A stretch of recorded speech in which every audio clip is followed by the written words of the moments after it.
हाँ जी, good evening जी। आप सबको मेरी आवाज आ रही है? अगर हाँ तो यस सर का रिप्लाई कर दो एक बार।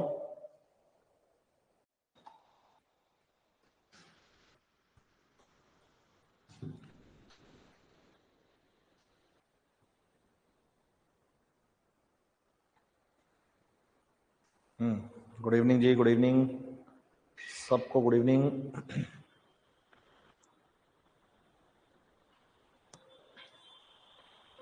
शुरू करने वाले हैं आज हम बायोलॉजिकल क्लासिफिकेशन में किंगडम मोनेरा।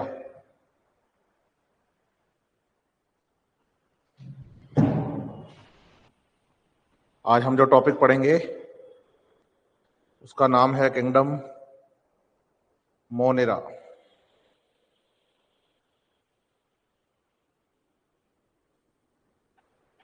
शुरू करते हैं।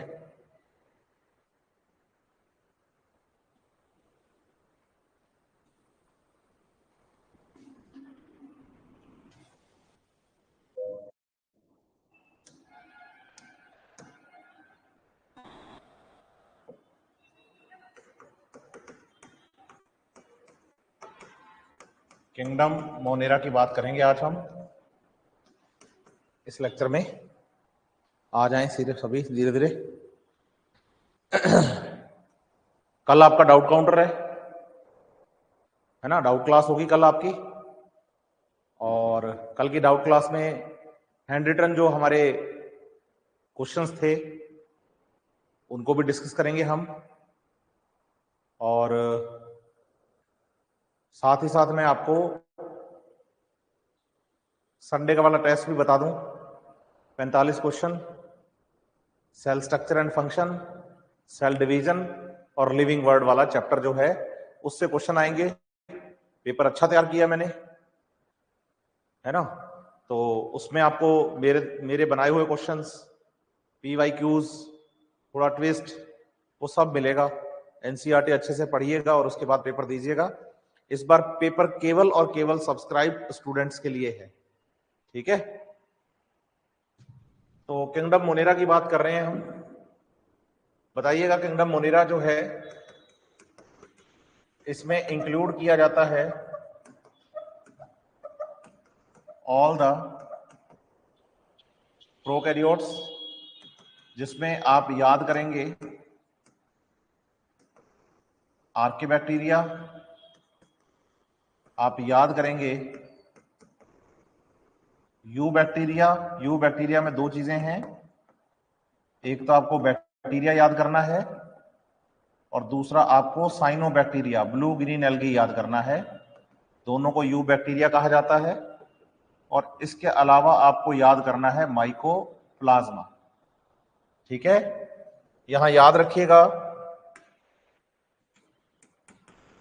कि जो बैक्टीरिया है वो sole member of Monera kingdom है।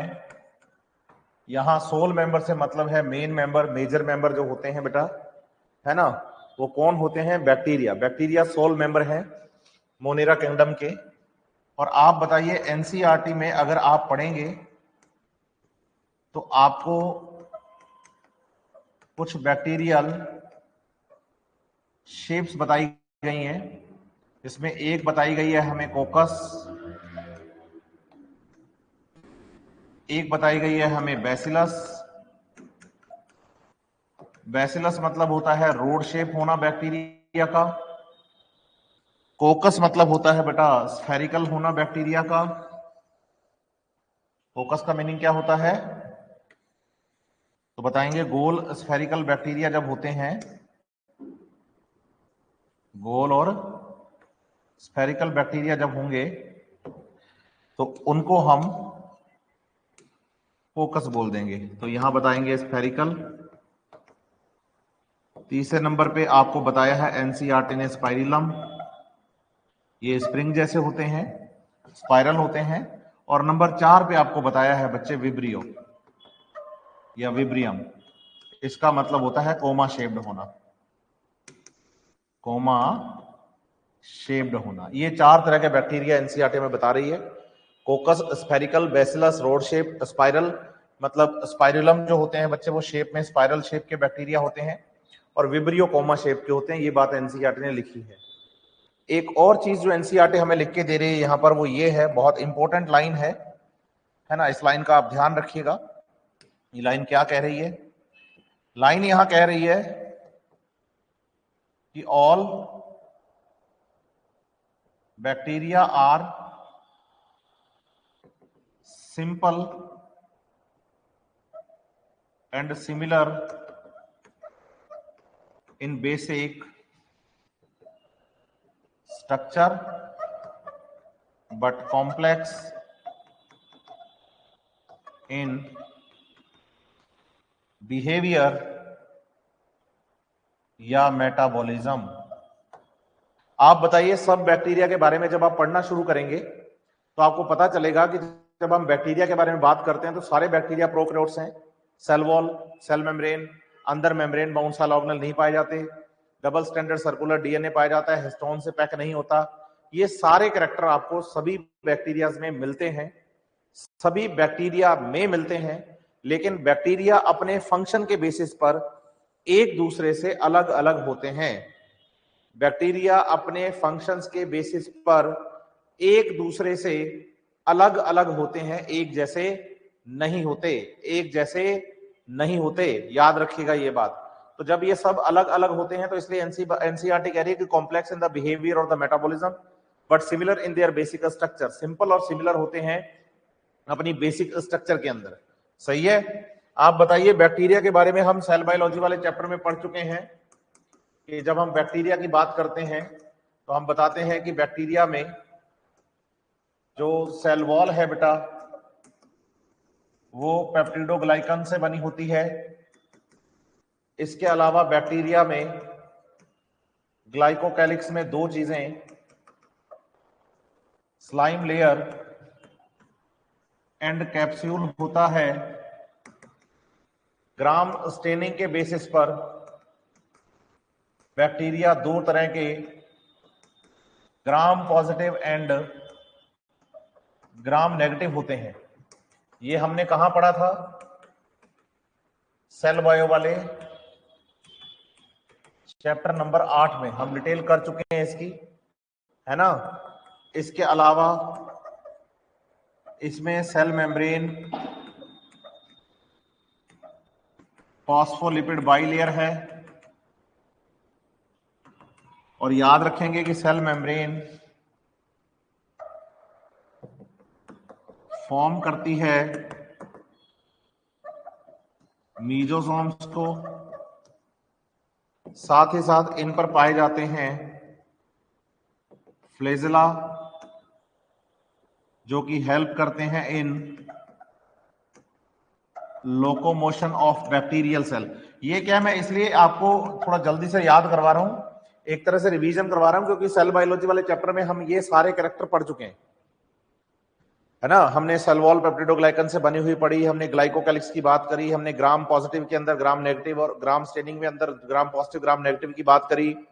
सेल मेम्ब्रेन बताया कि फॉस्फोलिपिड बाइलेयर होती है, लेकिन साथ ही साथ उसमें मीजोसोम पाए जाते हैं, फ्लैजेला पाया जाता है, साथ ही साथ बच्चे स्मॉल हेयर्स होते हैं जिनको हमने पिलाइज या फिर फिम्ब्रीज का नाम दिया था, है ना। स्मॉल हेयर्स प्रेजेंट होते हैं। इसके अलावा हमने कहा कि 70S राइबोसोम्स प्रेजेंट होते हैं। इसके अलावा हमने कहा कि इनमें special type of inclusion bodies होती हैं, और उन इंक्लूजन बॉडीज में एनसीईआरटी ने हमें 4 इंक्लूजन बॉडीज पढ़ाई हैं, cyanophycean granules, phosphate granules, gas vacuoles और ग्लाइकोजन ग्रैनुअल्स पढ़े थे ना ऐसे हमने। तो आप बताएंगे कि ये 4 हमने इसमें पढ़े, और special type of inclusion bodies, और साथ ही साथ हमने कहा था कि इसमें पॉलीसोम्स या फिर पॉलीराइबोसोम्स का फॉर्मेशन भी होता है। ये सारी बातें हमने सेल बायोलॉजी वाले चैप्टर में पढ़ ली थी। पहला लेक्चर था हमारा, पूरा हमने 1 घंटे 40 मिनट इसी पर बिताया था। क्या आप सब बच्चों को ये मेरी बात याद है बेटा? एनसीईआरटी के अंदर ऐसा था? क्या आप लोगों को ये सब बात याद है?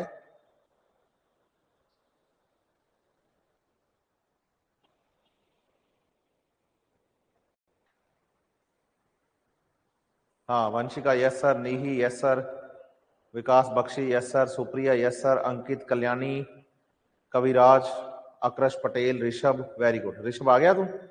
वेरी गुड बेटा, वेरी गुड, है ना। तो अब बताएंगे कि ये सब हमने इसमें पढ़े, चारों फेजेस की हमने इसमें बात भी करी, बहुत अच्छे से हमने इसको रीड भी किया, है ना। अब हम इसी में आगे बढ़ने वाले हैं। इसके बाद जो अगला टॉपिक हमारा है बेटा, एनसीईआरटी के सीक्वेंस में चल रहा हूं मैं, तो बताइएगा कि अगला टॉपिक एनसीईआरटी जो हमें पढ़ाती है बेटा, वो आर्के बैक्टीरिया पढ़ाती है, आर्के बैक्टीरिया। यहां एक बात और याद रखनी है, जब आप एनसीईआरटी पढ़ेंगे तो एनसीईआरटी यहां न्यूट्रिशन की बात करती है, तो एनसीईआरटी ने एक लाइन लिखी है, आगे मैं और बातें करूंगा, कि मोस्ट ऑफ द बैक्टीरिया जो होते हैं वो हेटेरोट्रॉफ होते हैं, हेटेरोट्रॉफ होते हैं। अब हेटेरोट्रॉफ में भी दो टाइप होते हैं, एक होते हैं पैरासाइट, इसके बारे में बात हम करेंगे, और दूसरे होते हैं सेप्रोफाइट, इसके बारे में हम बात करेंगे। पैरासाइट जो होते हैं बच्चे, वो आप बताएंगे कि ऑब्टेन फूड फ्रॉम लिविंग्स, और सेप्रोफाइट्स का मतलब होता है कि ऑब्टेन फूड फ्रॉम डेड। जो डेड पर रहते हैं बच्चे उनको हम हाँ क्या कहते हैं? बिल्कुल सेप्रोफाइट। और जो लिविंग से फूड लेते हैं वो पैरासाइट होते हैं। साथ ही साथ आप बताइए कि हमारे पास बैक्टीरिया ऑटोट्रॉफ भी होते हैं। ऑटोट्रॉफ लेकिन सारे नहीं होते, कुछ बैक्टीरिया होते हैं जिसमें दो टाइप आपको याद करने हैं। एक तो आप याद करेंगे फोटो ऑटोट्रॉफ, जो फोटोसिंथेसिस करते हैं, इनके बारे में हम आगे बात करने वाले हैं। और दूसरे आपको याद करने हैं कीमो ऑटोट्रॉफ, जो कि केमिकल रिएक्शन से निकलने वाली एनर्जी से अपना फूड बनाते हैं। इसके बारे में हम बात करने वाले हैं। एनसीईआरटी ये सब लिखती है, तो एनसीईआरटी में बेसिक जानकारी इनके बारे में है। और आप बताइएगा कि बैक्टीरिया का जो सोल मेंबर होता है बेटा, मोनेरा किंगडम का सोल मेंबर जो होता है वो बैक्टीरिया होता है। इसका मतलब जब भी मोनेरा किंगडम समझाया जाता है तो बैक्टीरिया को दिमाग में रख के समझना होता है, उसी को रख के समझाया जाता है कि भाई बैक्टीरिया समझ लीजिए, सब समझ लिया आपने। एनसीईआरटी के अंदर बैक्टीरिया की ये 4 शेप लिखी हुई हैं, इन चारों शेप को याद करिएगा। और साथ ही साथ बताइएगा कि जितने भी बैक्टीरिया होते हैं वो सभी स्ट्रक्चर में सिमिलर और सिंपलर होते हैं, लेकिन उनका बिहेवियर कॉम्प्लेक्स होता है अलग अलग बैक्टीरिया के केस में। ये बातें सेल बायोलॉजी में हमने डिटेल कर ली थी। इनकी सेल वॉल पेप्टिडोग्लाइकन से बनी है, ग्लाइकोकैलिक्स में स्लाइम लेयर और कैप्सूल प्रेजेंट होता है, ग्राम स्टेनिंग में ग्राम पॉजिटिव या ग्राम नेगेटिव बैक्टीरिया होते हैं, सेल मेम्ब्रेन फॉस्फोलिपिड बाइलेयर की बनी होती है और मीजोसोम्स बनाती है। और मीजोसोम्स की 3 शेप हमने पढ़ी थी, ट्यूब्यूल, वेसाइकल और लैमिलर। इसके अलावा आप बताइए मीजोसोम्स के साथ साथ कुछ फोटोसिंथेटिक बैक्टीरिया के अंदर एक स्ट्रक्चर और बताई गई थी आपको, जिसको कि आप क्रोमेटोफोर्स का नाम देते हैं, लेकिन वो केवल और केवल फोटोसिंथेटिक बैक्टीरिया में प्रेजेंट होते हैं। केवल और केवल क्रोमेटोफोर्स फोटोसिंथेटिक बैक्टीरिया में प्रेजेंट होते हैं। साथ ही साथ इनमें फ्लैजेला पाई जाती है जो लोकोमोशन में हेल्प करती है। पिलाइज और फिम्बरी होते हैं जो साइज में स्मॉल होते हैं। 70S टाइप ऑफ इनके अंदर पाए जाते हैं राइबोसोम्स, और स्पेशल टाइप ऑफ होती हैं इनके अंदर इंक्लूजन बॉडीज, और साथ ही साथ बनते हैं पॉलीसोम और पॉलीराइबोसोम। न्यूट्रिशन में बैक्टीरिया के अंदर बात करेंगे तो हेटेरोट्रॉफ और ऑटोट्रॉफ दोनों ही हैं, लेकिन मेन मोड ऑफ न्यूट्रिशन इनका हेटेरोट्रॉफ होता है, जिसमें पैरासाइट और सेप्रोफाइट को आपको याद करना है। जैसे ही आप एनसीईआरटी से मोनेरा किंगडम का इंट्रोडक्शन खत्म करते हैं तो एनसीईआरटी सबसे पहले आपको जो ऑर्गेनिज्म यहां पढ़ाती है उसका नाम है बेटा आर्के बैक्टीरिया। आप बताइए इनको हम मोस्ट एंशिएंट लिविंग ऑर्गेनिजम्स का नाम देते हैं। कल हमने ये भी कहा था इनको लिविंग फॉसिल्स भी कह सकते हैं आप। सबसे पुराने नॉन जो लिविंग ऑर्गेनिजम्स हैं हमारे लिए वो आप बताइए आर्के बैक्टीरिया हैं। इसी वजह से अगर आपको याद हो तो डोमेन सिस्टम वाले क्लासिफिकेशन के अंदर कार्ल वूज नाम के साइंटिस्ट ने इन्हें बाहर निकाल के रख दिया था और एक अलग से आपको कह दिया था कि इसका आप डोमेन पढ़िए आर्किया, जिसके अंदर उन्होंने कहा कि आप आर्के बैक्टीरिया को पढ़ेंगे। आर्किया में उन्होंने कहा कि आप आर्के बैक्टीरिया को पढ़ेंगे, सही है। याद रखिएगा कि archae bacteria can survive in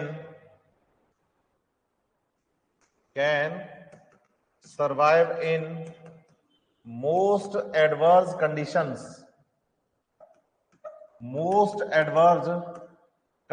में भी ये सर्वाइव कर जाते हैं।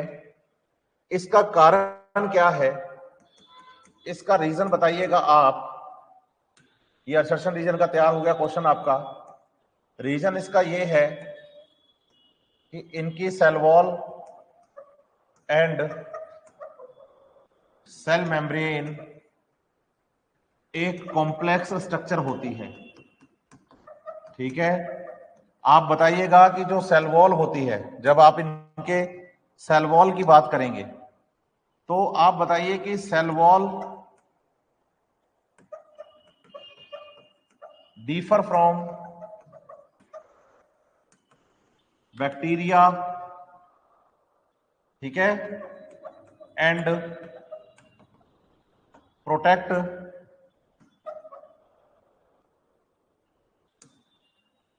फ्रॉम हार्शी एनवायरमेंट, कि जो बेकार एनवायरमेंट होगा, हार्शी एनवायरमेंट होगा, उससे बचाने का काम सेल।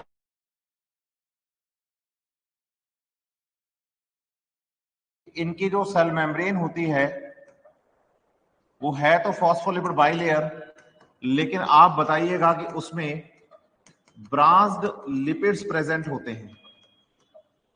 ब्रांच लिपिड प्रेजेंट होने का मतलब, जब सेल बायोलॉजी में हमने सेल मेम्ब्रेन को पढ़ा तो हमने कहा कि सेल मेम्ब्रेन एक फॉस्फोलिपिड बाइलेयर होती है।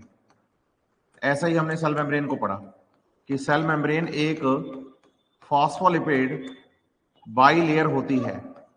अब आप बताइए कि इस फॉस्फोलिपिड बाइलेयर में जो टेल वाले पार्ट आपस में जुड़ते हैं, यहां पर आप बताइए कि बहुत सारी होती हैं ब्रांचेस, और ब्रांचेस होने से इनमें बॉन्डिंग बहुत ज्यादा स्ट्रांग हो जाती है। इसीलिए इन ब्रांचेस की वजह से, ब्रांच लिपिड की वजह से, जो सेल मेम्ब्रेन है बेटा, उसकी स्टेबिलिटी और भी ज्यादा इंक्रीज हो जाती है। इसीलिए ये एडवर्स कंडीशंस में भी सर्वाइव कर जाते हैं। इसका मतलब जो मेम्ब्रेन है बेटा, वो यहां पर मोर स्टेबल होती है। तो आप बताइए कि आर्के बैक्टीरिया एडवर्स कंडीशंस में, हार्श कंडीशन के अंदर सर्वाइव कर जाते हैं, क्योंकि इनकी एक तो सेल वॉल थोड़ी डिफर होती है। इसमें जैसे पेप्टिडोग्लाइकन हमने पढ़ा है, तो पेप्टिडोग्लाइकन के साथ स्यूडोमुरीन नाम का केमिकल पाया जाता है, जो बैक्टीरियल सेल को बहुत ज्यादा स्ट्रॉन्ग बनाने की कोशिश, सेल वॉल को स्ट्रॉन्ग बनाने की कोशिश करता है, इसलिए वो एडवर्स कंडीशन से सर्वाइव करते हैं।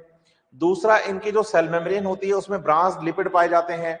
लिपिड में दो, एक तो टेल होना और दूसरा ब्रांचेस होना। तो ब्रांचेस जब आपस में बॉन्डिंग करते हैं तो मेम्ब्रेन को और भी ज्यादा क्या मिल जाती है, स्टेबिलिटी मिल जाती है, और भी ज्यादा स्टेबिलिटी मिल जाती है। इसलिए आर्के बैक्टीरिया जो हैं वो हार्श कंडीशन के अंदर सर्वाइव कर जाते हैं। इसके अलावा एक बात मैं और बता देता हूं आपको,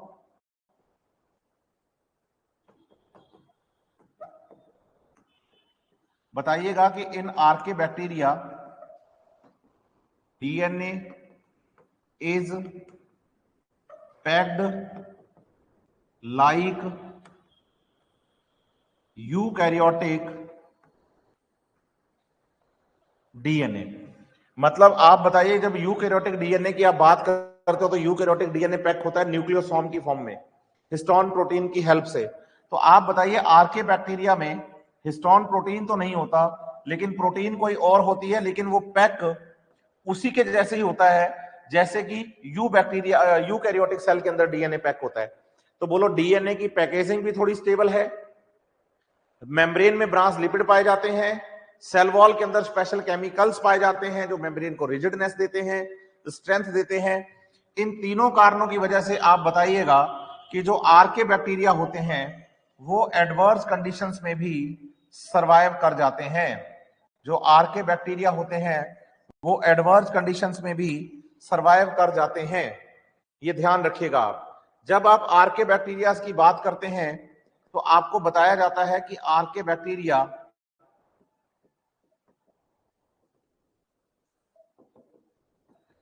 क्लासिफाइड इनटू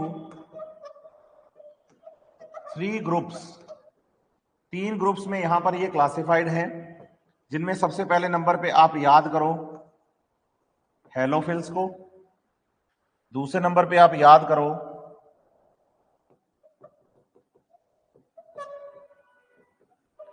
थर्मो एसिडोफिल्स को, और तीसरे नंबर पे आप याद करो मेथेनोजन्स को, है ना। पहले नंबर पे हैलोफिल्स हैं, दूसरे नंबर पे थर्मो एसिडोफिल्स हैं, और तीसरे नंबर पे मेथेनोजन्स हैं।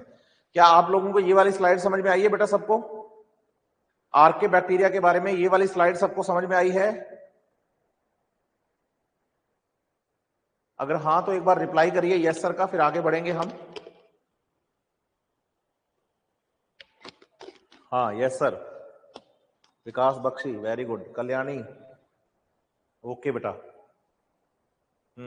अच्छा एक बात आप सभी बताइए, मेरी क्लास में वैसे लाइव में कम बच्चे ही आते हैं, शायद किसी और टीचर की भी क्लास चल रही होगी इसलिए कोई बात नहीं, रिकॉर्डेड देख ही रहे हैं बच्चे। मुझे एक बात आप लोगों से जाननी है कि आप एनसीईआरटी रोज पढ़ते हैं क्या? क्या आप लोग एनसीईआरटी रोज पढ़ते हैं? ये जितनी बातें बता रहा हूं सब एनसीईआरटी में है, जो नहीं है वो अलग से बता रहा हूं कि भाई एनसीईआरटी में नहीं मिलेगी आपको। सुप्रिया, नीही, विकास, कल्याणी, कविराज, दिव्यांशु, हाँ बेटा शाबाश, अनिरुद्ध, सबका जवाब यस सर है। आप एनसीईआरटी जरूर पढ़ना बेटा। हाँ निखिल भगत, अगर साथ साथ पढ़ रहे हो तो भी बहुत अच्छा है। कल्याणी कविराज कह रही है कि साथ ही लेकर बैठे हैं, तो ये भी बहुत अच्छी बात है। आप साथ साथ पढ़ते जाइए, बीच बीच में मैं जब रुकता हूँ यस सर नो सर पूछता हूँ, तब आप यस सर का रिप्लाई करके हाथों हाथ एनसीईआरटी को पढ़ दिया करो। ये सारी बातें आपको एनसीईआरटी में एज इट इज मिल जाएंगी, मतलब कुछ बातें तो एक्स्ट्रा ही मिलेंगी आपको। सही है बात या नहीं? तो पढ़ते जाइए बस, बहुत इंपॉर्टेंट है। आपको देखना एनसीईआरटी मेरे साथ यहाँ क्लासरूम में पढ़ने का इतना फायदा मिलेगा, और संडे वाला जो पेपर आप सॉल्व करते हो उसमें तो मैं पूरी एनसीईआरटी निचोड़ के डाल देता हूँ एक बार, तो कि जितना टफ से टफ क्वेश्चन, इजी से इजी क्वेश्चन कैसे घुमा सकता हूँ, वो सारी कोशिश मेरी रहती है। इस बार मैंने थोड़ा सिलेबस बढ़ा दिया है, हर टेस्ट के अंदर मैं सिलेबस बढ़ाता जाऊंगा, हर टेस्ट में सिलेबस बढ़ाता जाऊंगा, ताकि मेन एग्जाम आने तक मैं आपको कंप्लीट बॉटनी के टेस्ट बता दूं, फिर उसके बाद मेजर टेस्ट और सब चीजें वो भी अलग अलग करवाता रहूंगा मैं साथ साथ आपको, है ना, वो अलग बात है। तो हेलोफिल्स, थर्मो एसिडोफिल्स और मेथेनोजन्स की बात हो रही है। तो सबसे पहले हम बात कर रहे हैं बेटा यहां पर, आप बताइए हेलोफिल्स की। आप बताएंगे कि हेलोफिल्स वो होते हैं जो कि बच्चे सॉल्टी एनवायरमेंट, जैसे कि सॉल्टी एनवायरमेंट में आप मान लो कि भाई सॉइल भी हो सकता है और वाटर भी हो सकता है, तो बोलो सर्वाइव इन, जो हेलोफिल्स होते हैं वो आप बताएंगे सर्वाइव इन सॉल्टी एनवायरमेंट, मतलब जहां पर सॉल्ट ज्यादा है, जैसे कि वो सॉल्टी सॉइल भी हो सकती है और वो सॉल्टी वाटर भी हो सकता है, वहां पर सर्वाइव करने वालों को बोला जाता है हेलोफिल्स। दूसरे नंबर पे आते हैं बेटा थर्मो एसिडोफिल्स। आप बताइए थर्मो एसिडोफिल्स होते हैं, बताओ कि survive at high temperatures and low pH, मतलब एसिडिक पीएच पर सर्वाइव कर जाते हैं, एसिडिक पीएच पर सर्वाइव कर जाते हैं। ऐसे आर्के बैक्टीरिया को बोला जाता है बेटा क्या? हाँ आप बताएंगे थर्मो एसिडोफिल्स। और तीसरे नंबर पे आते हैं मेथेनोजन्स। आप बताएं सॉल्टी एरिया कौन से होते हैं? समुद्र के किनारे, समुद्र है ना, सॉल्टी वाटर में ज्यादा, जहां सॉल्ट ज्यादा पाए जाते हैं वहां सर्वाइव करते हैं, उनको हेलोफिल्स। थर्मो एसिडोफिल्स होते हैं गर्म पानी के झरनों में, गर्म पानी के कुंड में, hot water spring, hot water vents, sulphur spring. और मेथेनोजन्स जो होते हैं बच्चे, ये आप बताइए कि methane producing archae bacteria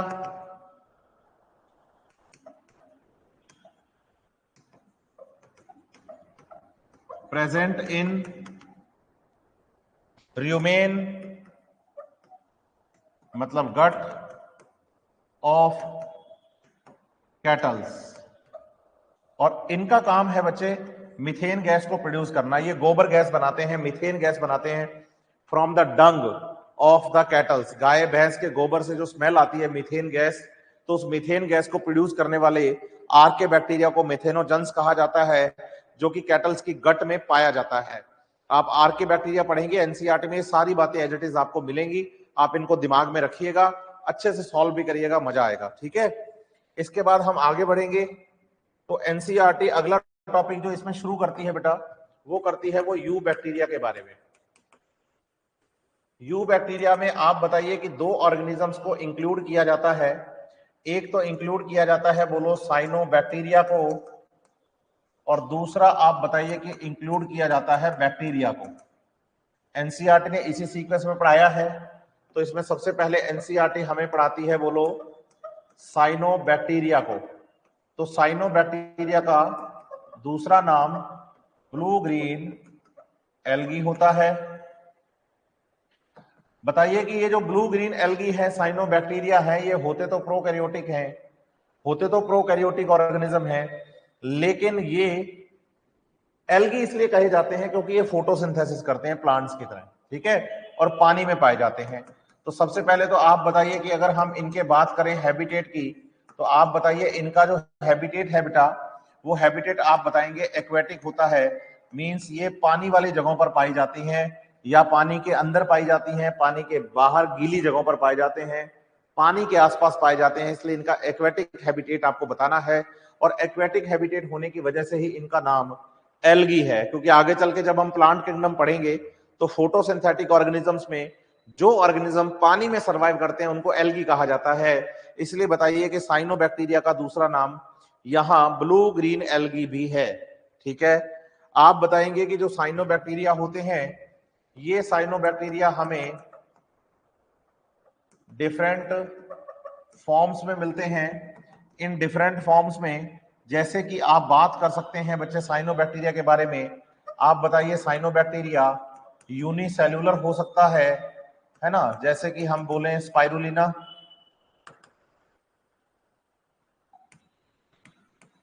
spirulina, spirulina आप बताइए यूनिसेल्यूलर है, याद रखिएगा।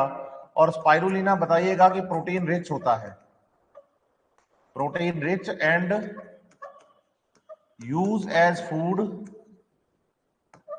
Bye space travellers. ये जो बात है बेटा, ये बात आप बताइएगा ओल्ड एनसीईआरटी में, जो कि बिफोर 223 चल रही थी, उसमें ये बिफोर 2023 नहीं, 2018 जो चल रही थी उसमें ये मेंशन था। 18 से पहले एनसीईआरटी में कहां पर मेंशन था बोलो, एल्गी में, चैप्टर नंबर 3 में, चैप्टर नंबर 3 में ये बात मेंशन थी, लेकिन अभी ये बात हट चुकी है। अब होता क्या है कि भाई हाँ प्लांट किंगडम में है लिखा हुआ, लेकिन 2018 से पहले के एनसीईआरटी में था, अब वहां से ये नाम हट गया स्पाइरुलिना, क्लोरेला एंड स्पाइरुलिना लिखा था, अब एनसीईआरटी में केवल क्लोरेला रह गया। तो बच्चा याद ऐसे कर लेता है या उसको समझा दिया जाता है कि अब स्पाइरुलिना प्रोटीन नहीं बनाता, इसलिए हटा दिया, गलत बात। आप बताइए स्पाइरुलिना एक प्रोकैरियोट है, और प्लांट किंगडम में सारे प्लांट यूकैरियोट लिखे गए हैं, इसीलिए एनसीईआरटी से स्पाइरुलिना को हटाया गया है। लेकिन अभी भी आप बताइएगा कि स्पाइरुलिना जो है बच्चे वो कैसा है, तो आप बताएंगे कि भाई हाँ फूड फॉर्मेशन करता, फूड की तरह यूज होता है और प्रोटीन रिच है। इसके अलावा दूसरा आपको कॉलोनियल फॉर्म याद करना है, जैसे कि एनाबिना। ऐसे ही आपको बच्चे इसका फिलामेंटस फॉर्म याद करना है, और आप बताइए कि फिलामेंटस फॉर्म तो हमें पक्का याद होना चाहिए, क्योंकि ये फिलामेंटस फॉर्म तो हमें दिया गया है एनसीईआरटी के अंदर, इसका फिगर है ना, इसमें आप एग्जांपल याद कर सकते हैं नॉस्टॉक का, नॉस्टॉक का। हालांकि इसके अलावा फिलामेंटस में आपको ऑसिलेटोरिया भी याद करना चाहिए, ठीक है, ऑसिलेटोरिया भी याद करना चाहिए। बताइएगा कि भाई ये ऑसिलेटोरिया जो है ये पैडी फील्ड में मिलता है for nitrogen fixation, in paddy field, बोलना है ऐसे, ये पीवाईक्यू का क्वेश्चन है इसलिए बोल रहा हूं। बताइए इन paddy field for N2 fixation, ये आपको PYQ में मिलेगा बेटा, है ना, पीछे आया हुआ क्वेश्चन है। क्योंकि अब क्या 180 वाला कॉन्सेप्ट चल रहा है ना, क्वेश्चन एग्जाम में आएगा जो क्वेश्चन पेपर वो 180 क्वेश्चन का आएगा। तो 180 क्वेश्चन वाले टाइम पे एग्जाम में पूछा गया क्वेश्चन है ये ऑसिलेटोरिया पर। तो ये एग्जाम की बात आपको याद होनी चाहिए। PYQ क्वेश्चन अगर रिपीट हो जाए तो कम से कम पता तो हो ना कि ऑसिलेटोरिया भी इसमें है, और ऑसिलेटोरिया का नाम आपको याद करना है।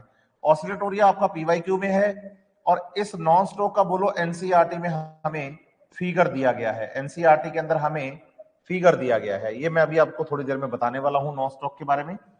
इसके अलावा आपको याद करना है कि जो साइनोबैक्टीरिया होते हैं ये फोटोसिंथेटिक मतलब ऑटोट्रोफ या बोलो होलोफाइट होते हैं। ये बात मैंने कल बताई थी आपको। होलोफाइट का मतलब होता है ऑटोट्रोफ होना, और फोटोसिंथेसिस से अपना फूड बनाता हो उसको होलोफाइट कहा जाता है। तो साइनोबैक्टीरिया ऑटोट्रोफ है, होलोफाइट है या फोटोसिंथेटिक है। इसमें भी एक करेक्शन आप कर सकते हो यहां पर छोटी सी, और वो करेक्शन कर सकते हो कि भाई आप इसे ऑटोट्रोफ ना बोल के आप इसे फोटो ऑटोट्रोफ बोलिए, वो आपके लिए ज्यादा सही है। सही है कि फोटोसिंथेसिस करते हुए ऑटोट्रोफ करते हैं, ऑटोट्रोफ हैं ये। इसमें आप बताइए कि भाई फोटोसिंथेटिक पिगमेंट्स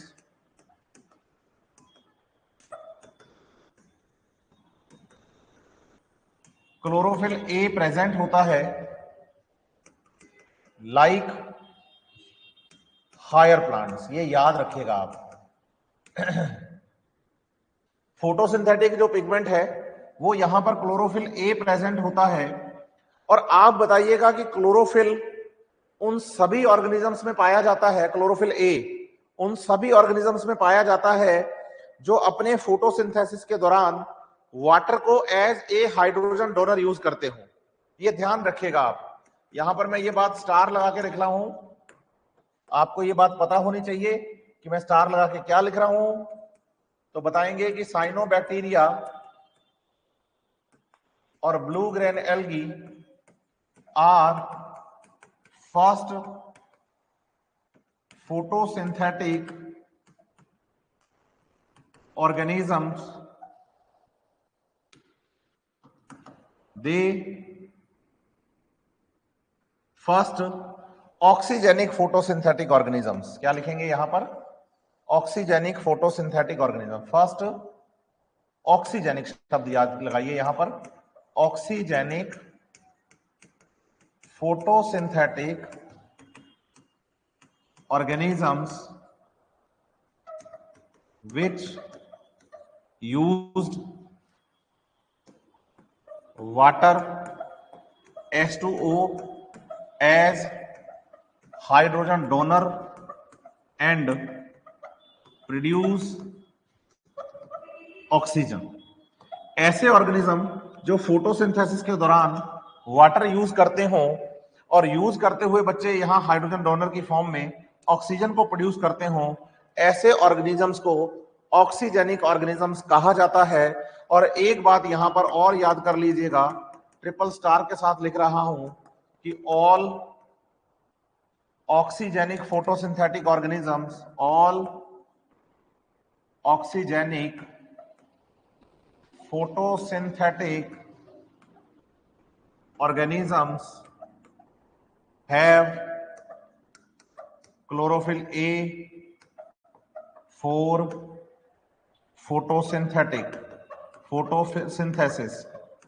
आप बताइए कि भी जितने भी ऑर्गेनिज्म है फोटोसिंथेटिक उनमें क्लोरोफिल ए होगा अगर वो ऑक्सीजन प्रोड्यूस करते हैं किस दौरान, फोटोसिंथेसिस के दौरान। तो बात आती है क्या साइनोबैक्टीरिया ऐसा करता है, बोलो हाँ साइनोबैक्टीरिया ऐसा करता है। तो बताइएगा कि साइनोबैक्टीरिया अर्थ का वो पहला ऑर्गेनिज्म है बेटा जिसने ऑक्सीजन को प्रोड्यूस करना शुरू किया था अपने फोटोसिंथेसिस प्रोसेस के द्वारा।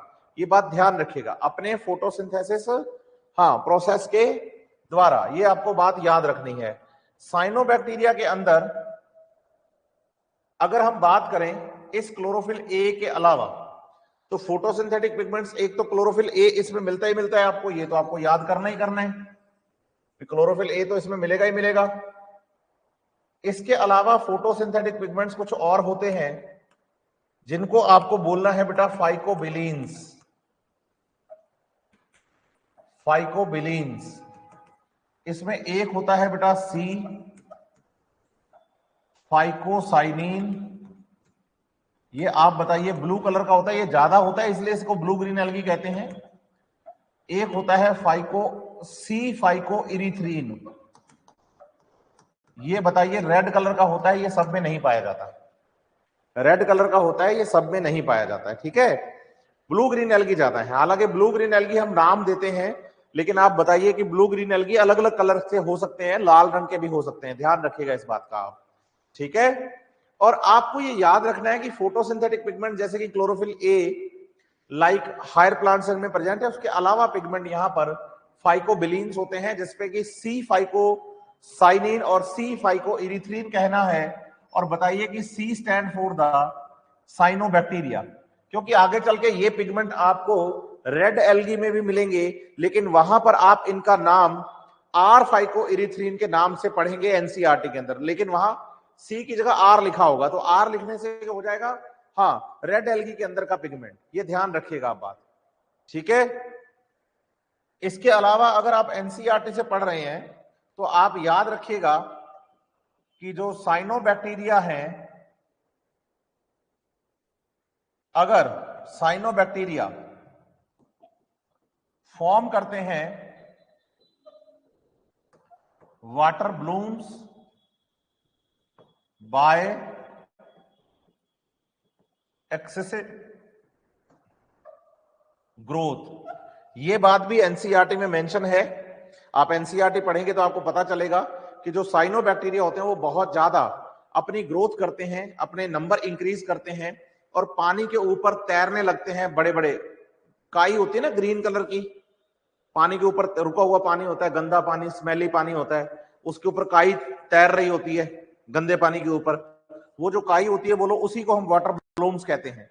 ये वाटर ब्लूम वाटर के ऊपर की सरफेस को ढक देती है, जिसकी वजह से वो वाटर के अंदर लाइट प्रॉपर नहीं जाती, वहां पर प्लांट्स फोटोसिंथेसिस नहीं कर पाते, वाटर के अंदर ऑक्सीजन का लेवल कम हो जाता है और वाटर के एनिमल्स की डेथ होने लगती है ना। इसलिए वाटर ब्लूम्स जो है बेटा वो एक नेगेटिव स्ट्रक्चर है, एक नेगेटिव टर्म है। अगर ये बनेगी तो उसका एनवायरमेंट पर, हैबिटेट पर नेगेटिव इफेक्ट आएगा, ये ध्यान रखिएगा आप। क्या मेरी इस बात से आप बच्चे सहमत हैं? आप मेरी इस बात को समझ पाए हैं? अगर हाँ तो प्लीज एक बार यस सर का रिप्लाई करिए। अगर आप बच्चों को मेरी ये बात समझ में आई है तो प्लीज एक बार यस सर का रिप्लाई करिए।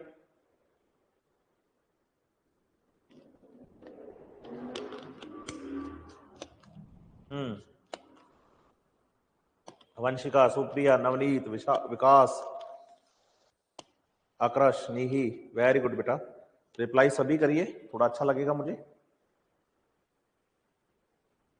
हाँ बेटा, ऋषभ, विशाल। चलिए आगे बढ़ते हैं। बताइएगा कि साइनोबैक्टीरिया जो होते हैं, cyanobacteria reproduce by vegetative reproduction and asexual reproduction. आप बताइएगा यहां सेक्सुअल रिप्रोडक्शन नहीं होता, ठीक है। साइनोबैक्टीरिया, यू बैक्टीरिया, बैक्टीरिया में सेक्सुअल रिप्रोडक्शन आपको नहीं बताना है, ये ध्यान रखना। सेक्सुअल रिप्रोडक्शन आपको नहीं बताना है, ये ध्यान रखिएगा आप बताइए कि अगर तो कंडीशंस रहती हैं कैसी, फेवरेबल,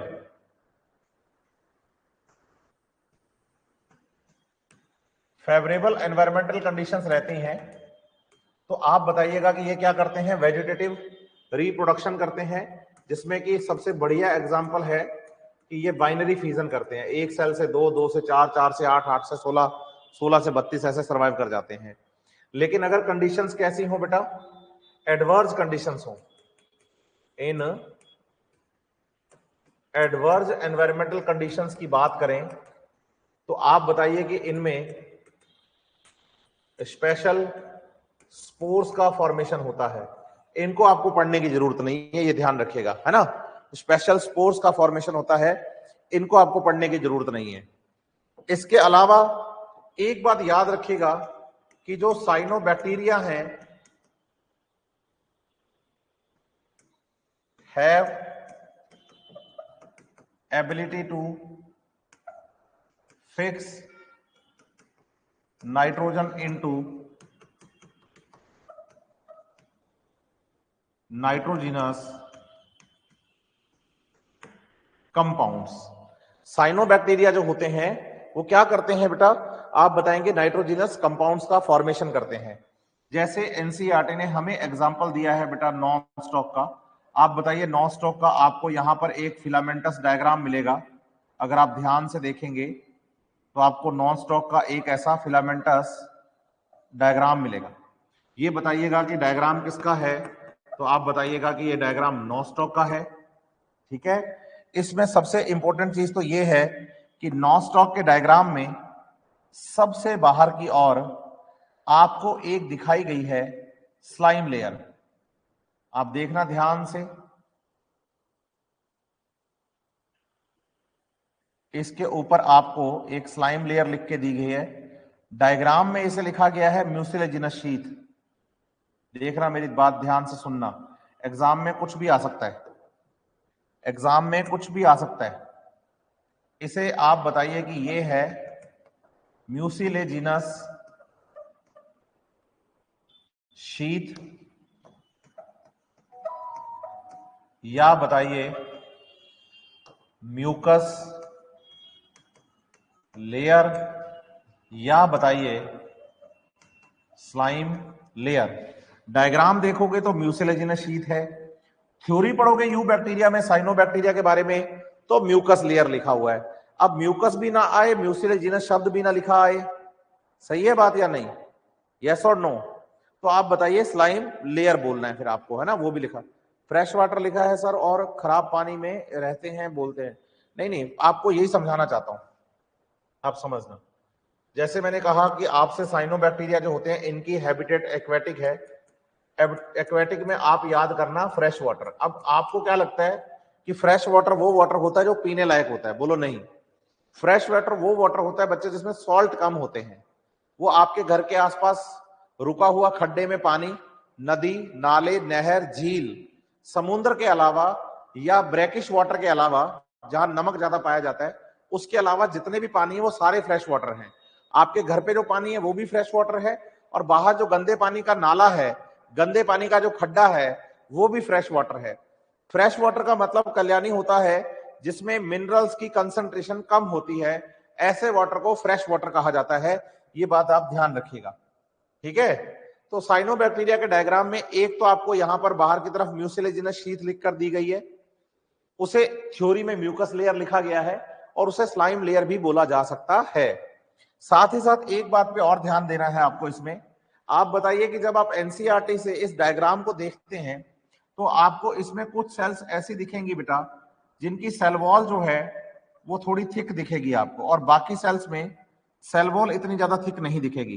तो आप बताइए, आपके पास दो तरह की यहां पर साइनोबैक्टीरिया में सेल्स होती हैं। एक तो वो सेल होती हैं जिनकी सेल वॉल पतली होती है, इनको आप बताइए कि ये होमोसिस्ट कहलाती हैं, ठीक है। और एक इनके अंदर आप बताइए हेटेरोसिस्ट सेल कहलाती हैं। और बताइए कि हेटेरोसिस्ट सेल्स जो होती हैं वो थिक वॉल सेल होती हैं, थिक वॉल्ड सेल्स होती हैं। और साथ ही साथ आप बताइए हेटेरोसिस्ट सेल्स ही नाइट्रोजन फिक्सेशन का काम करती हैं, हेटेरोसिस्ट सेल्स ही नाइट्रोजन फिक्सेशन का काम करती हैं, ये याद रखिएगा, ठीक है बात या नहीं। हाँ Supriya, gelatinous sheath, mucilaginous, mucus, slime layer, gelatinous sheath, सबका मतलब एक है, कुछ भी लिखा हुआ आ सकता है, कुछ भी लिखा हुआ आ सकता है, ठीक है। हाँ, मेराइन वाटर मतलब समुद्र का पानी विशाल सॉल्टी वाटर है। इसके अलावा सॉल्टी वाटर वो वाटर होता है जो नमक की झीलों में पाया जाता है, जहां से नमक निकलता है, वो भी सॉल्टी वाटर है। लेकिन जिसमें सॉल्ट कम होते हैं वो सारे वाटर फ्रेश वाटर में आएंगे, ठीक है, आपको लगता है कि फ्रेश वाटर वो होता है जो पीने लायक है, ऐसा नहीं बोलना है आपको। क्लियर है आपको यहां तक की बातें?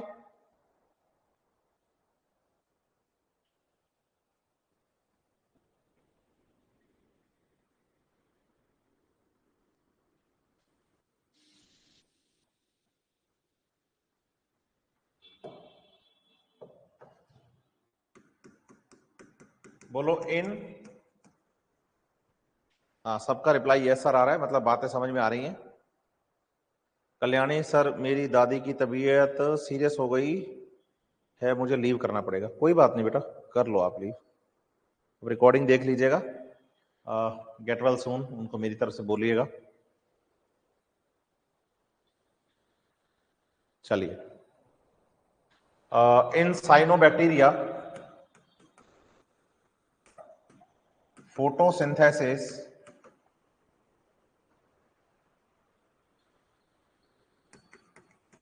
performed by chromatophores। अगर आप सेल बायोलॉजी का पहला लेक्चर आपने पढ़ा हो तो मैंने आपको मीजोसोम के जैसी संरचनाएं स्ट्रक्चर्स बताई थी। मीजोसोम जैसी स्ट्रक्चर्स जिनमें फोटोसिंथेटिक पिगमेंट्स पाए जाते हैं, जिनमें फोटोसिंथेटिक पिगमेंट्स पाए जाते हैं, उनको कहा जाता है क्रोमेटोफोर्स। तो बताइए, इनमें क्लोरोप्लास्ट तो है नहीं, तो फोटोसिंथेटिक पिगमेंट कहां पाए जाएंगे? आप बताइए। फोटोसिंथेटिक पिगमेंट्स पाए जाएंगे क्रोमेटोफोर नाम की स्ट्रक्चर में। ये सेल बायोलॉजी वाले चैप्टर में लिखा हुआ है और मैंने पढ़ाया भी था, पहले लेक्चर में बहुत अच्छे से बताया भी था, है ना। अब आप बताइए, साइनोबैक्टीरिया के बाद नेक्स्ट जो टॉपिक हमारी एनसीईआरटी के सीक्वेंस में हम चलेंगे, वो एनसीईआरटी हमें लिख के दे रही है बैक्टीरिया। बैक्टीरिया जो है बेटा, वो आपको बताना है कि सोल मेंबर है, क्या है? तो आप बताएंगे कि बैक्टीरिया जो है बेटा वो एक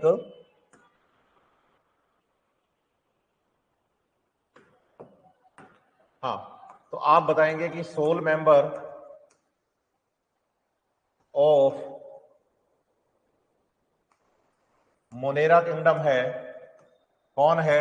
तो हम बताते हैं कि बैक्टीरिया है। ठीक है, बैक्टीरिया में आप बताइएगा सेल वॉल प्रेजेंट है और पेप्टिडोग्लाइकन की बनी है।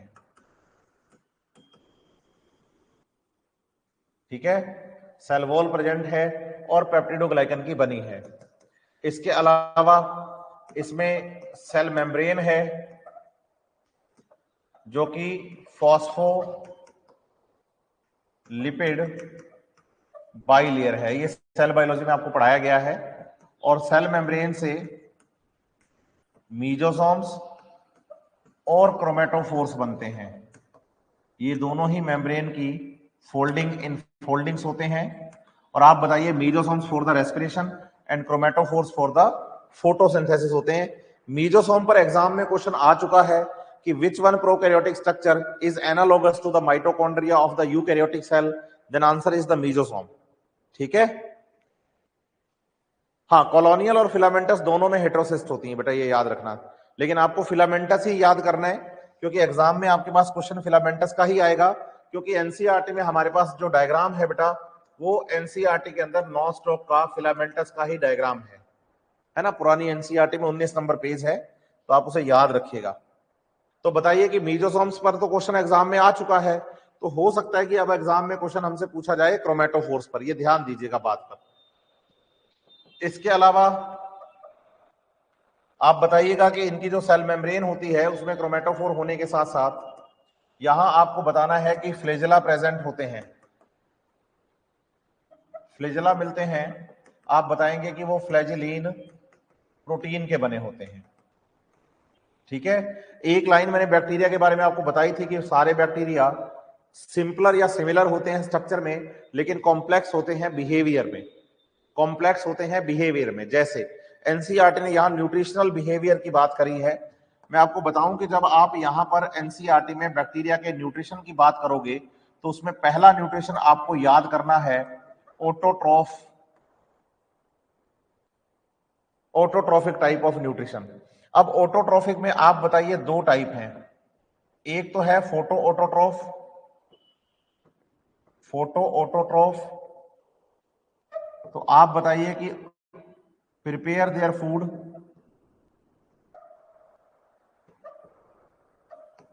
बाय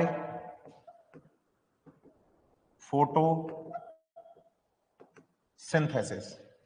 इसके साथ साथ एक बात और याद रखिएगा कि भाई ये जो फोटोसिंथेटिक फोटो ऑटोट्रॉफ्स होते हैं, जैसे कि मैं इसमें आपको एक एग्जांपल बता दूं यहां पर, जैसे मैं बोलूं रोडोस्पाइरिलम की बात कर रहा हूं मैं, है ना, मैं रोडोस्पाइरिलम के बाद साथ साथ बात कर रहा हूं क्लोरोबियम की। ये ऐसे बैक्टीरिया हैं जो कि फोटोसिंथेसिस करते हैं, लेकिन आपको यह समझना होगा कि इनका जो फोटोसिंथेसिस होता है वो नॉन ऑक्सीजेनिक फोटोसिंथेसिस होता है। बोलो, नॉन ऑक्सीजेनिक फोटोसिंथेसिस। क्योंकि फोटोसिंथेसिस के दौरान ये CO2 के साथ वाटर नहीं, H2S का यूज करते हैं और ग्लूकोज बनाते हैं और सल्फर को रिलीज करते हैं। इसीलिए आप बताइए कि यहां एनसीईआरटी में हमें इनके अंदर एग्जाम्पल सल्फर बैक्टीरिया भी बताया गया है। बताइए, सल्फर बैक्टीरिया में एनसीईआरटी के अकॉर्डिंग अगर आप चलेंगे तो आपको दो एग्जाम्पल याद करने हैं। एक आपको याद करना है, बोलो, सल्फर पर्पल बैक्टीरिया। बोलो, सल्फर पर्पल बैक्टीरिया। और एक याद करना है सल्फर नॉन पर्पल, अरे उल्टा बोल दिया, purple sulphur bacteria, purple sulphur bacteria. बोलो, पर्पल सल्फर बैक्टीरिया। और दूसरा लिखो पर्पल नॉन सल्फर बैक्टीरिया। ये दोनों शब्द मैं आपको क्लियर करूंगा, लेकिन अभी नहीं। ये आप बताइए कि फोटोसिंथेसिस वाला जो चैप्टर है ना बेटा, फोटोसिंथेसिस नंबर चैप्टर हो गया कौन सा, 11। पुरानी एनसीईआरटी में 13 नंबर था, लेकिन अभी 11 नंबर चैप्टर है फोटोसिंथेसिस। उसमें ये दोनों एग्जांपल लिखे गए हैं, एक साइंटिस्ट के साथ, एक साइंटिस्ट के साथ जिनका नाम है कार्नेलियस वैन नील। उस कार्नेलियस वैन नील नाम के साइंटिस्ट के साथ ये लिखा गया है पर्पल सल्फर बैक्टीरिया और purple non sulphur bacteria. Sulphur bacteria कभी भी लिखा हुआ आएगा तो आप ऑटोट्रॉफिक लेकिन नॉन ऑक्सीजेनिक फोटोसिंथेटिक बैक्टीरिया याद करेंगे। नॉन ऑक्सीजेनिक फोटोसिंथेटिक बैक्टीरिया आप याद करेंगे, इस बात का आप ध्यान रखिएगा, ठीक है। दूसरे नंबर पे, जैसे हम ऑटोट्रॉफ पढ़ रहे हैं, न्यूट्रिशन पढ़ रहे हैं बैक्टीरिया में, न्यूट्रिशन इन बैक्टीरिया हमारा टॉपिक है। इसमें हम पढ़ चुके हैं एक तो फोटो ऑटोट्रॉफ्स को, जो कि फोटोसिंथेटिक होते हैं। अब दूसरे हमें याद करने हैं कीमो ऑटोट्रॉफ्स। यहां एक मजेदार बात बताता हूं, कीमो ऑटोट्रॉफ जब बच्चा पढ़ता है तो इसको याद कर लेता है, फोटो ऑटोट्रॉफ में तो एक लाइन याद करता है। विकास बख्शी, मैंने बहुत अच्छे से तेरे को ये बात बताई है, तूने सुना ही नहीं ध्यान से यार, तो मेरी बातें सुन नहीं रहा, इसका मतलब ये है।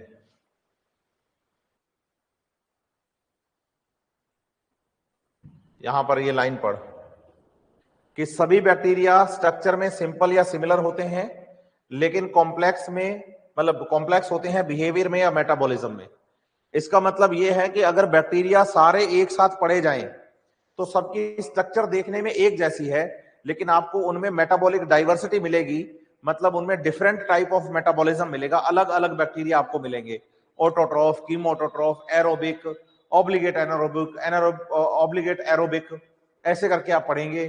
पैरासाइट पढ़ेंगे, सैप्रोफाइट पढ़ेंगे, न्यूट्रिशनल डाइवर्सिटी मिलेगी, फंक्शनल डाइवर्सिटी मिलेगी, कुछ पैथोजेंस होंगे, कुछ पैथोजेंस नहीं होंगे, कुछ पैथोजन प्लांट में होंगे, कुछ पैथोजन एनिमल में होंगे। तो बैक्टीरिया के अंदर एक्सटेंसिव क्या मिलती है, मेटाबॉलिक डाइवर्सिटी मिलती है। दिखने में सारे बैक्टीरिया एक जैसे हैं, लेकिन मेटाबॉलिज्म में सारे एक जैसे नहीं है। ये बात आपको एनसीईआरटी यहां बताना चाहती है। क्लियर है बात विकास बख्शी?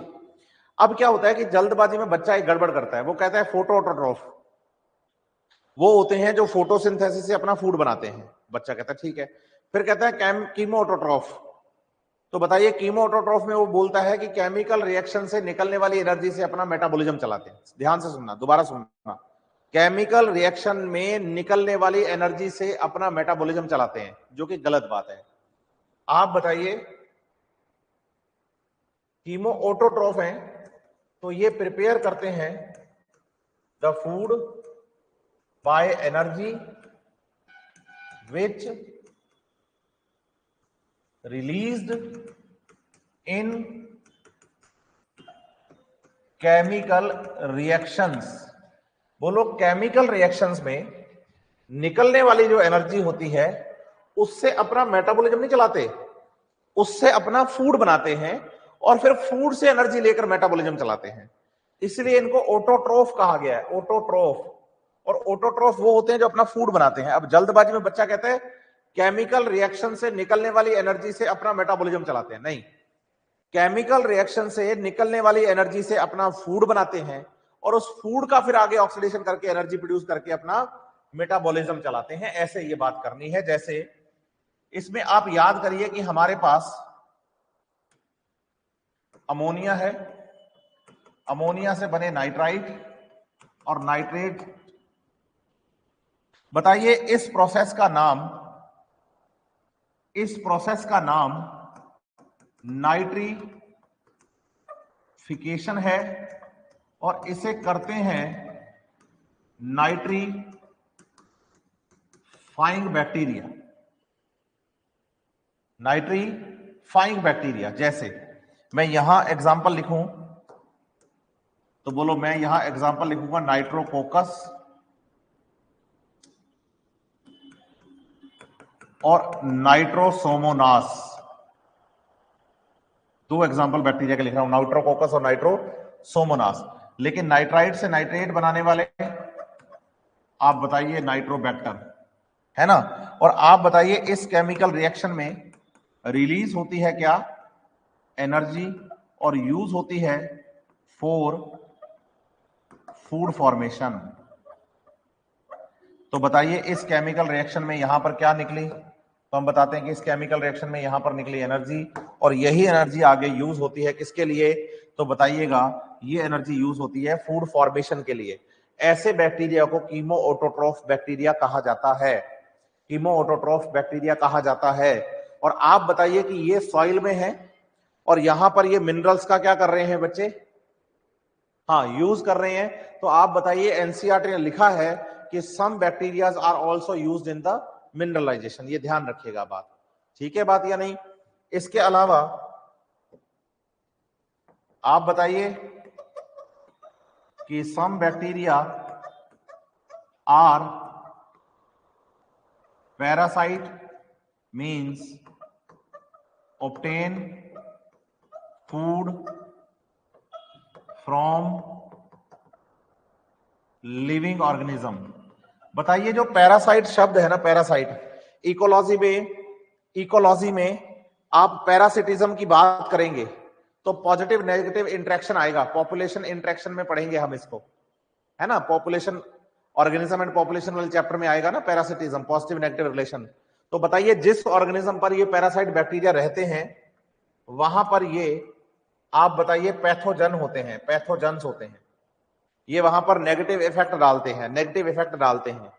अगर आप अपनी एनसीईआरटी देखेंगे, आप एनसीईआरटी में देखिए, आपको एनसीईआरटी में 3 डिजीज मिलेंगे, एक है कोलेरा, दूसरा है टाइफाइड और तीसरा है टिटनस।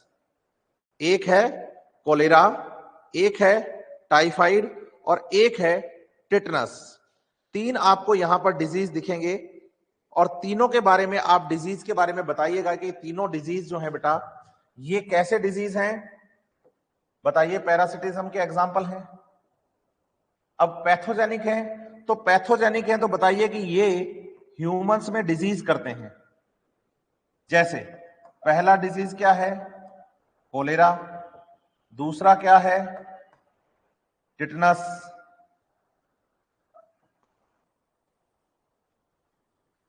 तीसरा डिजीज क्या है।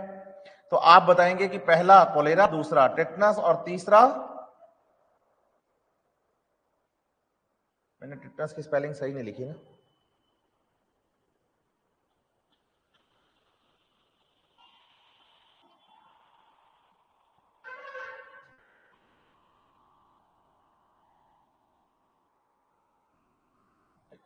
बोलो टाइफाइड और टेटनस, है ना, स्पेलिंग सही नहीं टेटनस की। इसके लिए 3 बैक्टीरिया अलग अलग एग्जाम्पल हमें दिए गए हैं। कोलेरा के लिए आप एग्जाम्पल याद करोगे, विब्रियो कोलेरा, याद कर लेना ये बात, विब्रियो कोलेरा डिजीज के लिए, एनसीईआरटी में नाम है डिजीज का लेकिन बैक्टीरिया का नहीं है, याद करना। टाइफाइड के लिए याद करना है, बोलो साल्मोनेला टाइफी, और टेटनस के लिए याद करना है, बोलो क्लोस्ट्रीडियम टेटेनी। तो बच्चा कहता है कि सर याद करना जरूरी है, तो आप बताइए हाँ याद करना जरूरी है। क्यों जरूरी है? क्योंकि ये डिजीज हमें दिए गए हैं। ये डिजीज जो तीनों लिखे हैं हमने, ये तीनों डिजीज लिखे हैं एनिमल्स में, इन एनिमल्स। लेकिन एक डिजीज यहां एनसीईआरटी ने प्लांट्स का भी लिखा है बेटा, और जब प्लांट्स के डिजीज की यहां बात करेंगे तो बताइएगा एनसीईआरटी ने लिखा है सिट्रस कैंकर, और इसके लिए जो रिस्पॉन्सिबल बैक्टीरिया है उसका नाम है, बताइए, जैंथोमोनास सिट्री। तो ये बैक्टीरिया के नाम जरूर याद कर लेना, एनसीईआरटी में ऐसा लिखा हुआ है, ठीक है। तो बताइएगा कि भाई 3 डिजीज तो एनिमल्स के हैं और एक डिजीज जो है बच्चे वो प्लांट्स का है, सिट्रस कैंकर नहीं, है ना। और सिट्रस कैंकर जो है बेटा वो सिट्रस वाले प्लांट्स में, जैसे नींबू है, ऑरेंज है ना, नारंगी, ऑरेंज, संतरे जिसको हम बोलते हैं, किन्नू, ये सब ऑरेंज सिट्रस में आते हैं, है ना, खट्टे फ्रूट्स में आते हैं। और ये ऊपर से ब्राउन कलर के हो जाते हैं, नींबू कई बार आपको ब्राउन कलर का मिलता है, वो सिट्रस कैंकर होता है डिजीज उसका, और वो बैक्टीरिया करता है जिसका नाम है जैंथोमोनास सिट्री। ये आप बात याद रखिएगा। यहां तक क्लियर है बातें आपको?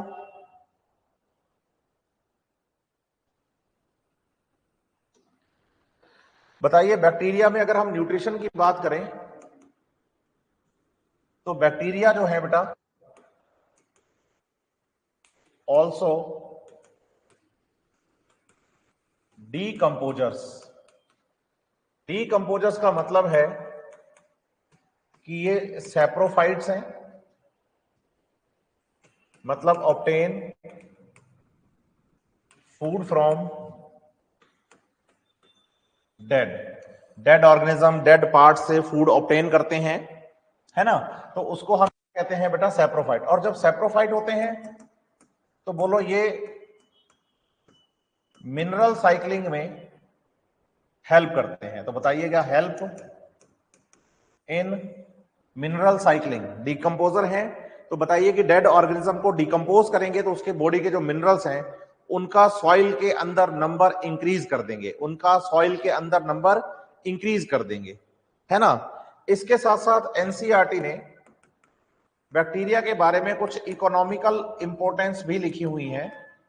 अगर आप एनसीईआरटी देखोगे, एक तो एनसीईआरटी कह रही है कि कर्ड फॉर्मेशन, बताइए कर्ड फॉर्मेशन में एक बैक्टीरिया हेल्प करता है, बोलिएगा लैक्टोबैसिलस। ये बैक्टीरिया आपको याद करना है, ये माइक्रोब्स इन ह्यूमन वेलफेयर में भी आपको मिल जाएगा, और एनसीईआरटी ने यहां पर भी इसके बारे में लिखा है बेटा, है ना। कर्ड फॉर्मेशन में मिल्क प्रोडक्ट्स के बारे में ये बताई है बात एनसीईआरटी ने कि मिल्क प्रोडक्ट्स में हेल्प करता है। तो मिल्क प्रोडक्ट में सबसे पहले तो आपको दही बनानी है, उसके बाद बाकी सब काम करने हैं, पनीर बनाओ चाहे मक्खन बनाओ, है ना, बटर बनाना है, पनीर बनाना है, चीज बनाना है, वो बाकी बात की बातें हैं। तो आप बताइए कि मिल्क प्रोडक्ट्स में ये हेल्प करता है, और उसमें बैक्टीरिया आपको याद करना है, जीनस लिखा है मैंने लैक्टोबैसिलस। इसके अलावा एनसीईआरटी ने हमें एक बात और लिख के दी है, एंटीबायोटिक प्रोडक्शन। तो आप बताइए कि एंटीबायोटिक प्रोडक्शन में आप याद करिएगा कि बैक्टीरिया एंटीबायोटिक बनाते हैं, और फर्स्ट बैक्टीरियल एंटीबायोटिक जिसका नाम है स्ट्रेप्टोमाइसिन, याद रखिएगा ये बात, स्ट्रेप्टोमाइसिन। और बताइएगा इसे लिया गया था obtain from bacteria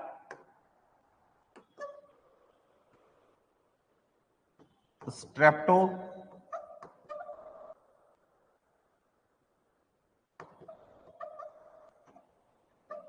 mycetes gracious नाम का बैक्टीरिया था जिससे कि स्ट्रेप्टोमाइसिन एंटीबायोटिक बनाई गई थी। आप नहीं गलत लिख दिया तूने।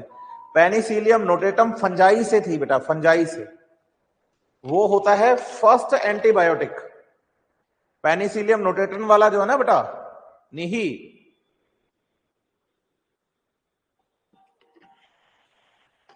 निही, हाँ, पेनिसिलियम नोटेटम वाला जो था ना बेटा, हाँ, वो तो किसके लिए था? हाँ, फर्स्ट एंटीबायोटिक के लिए।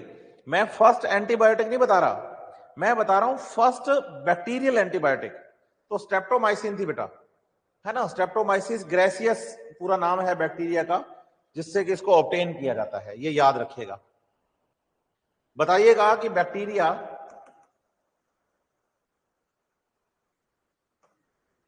Reproduce by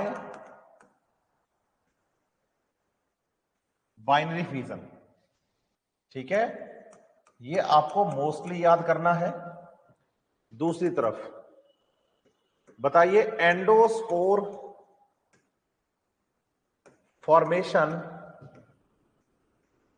occurs during adverse condition. ये ध्यान देना बात पे।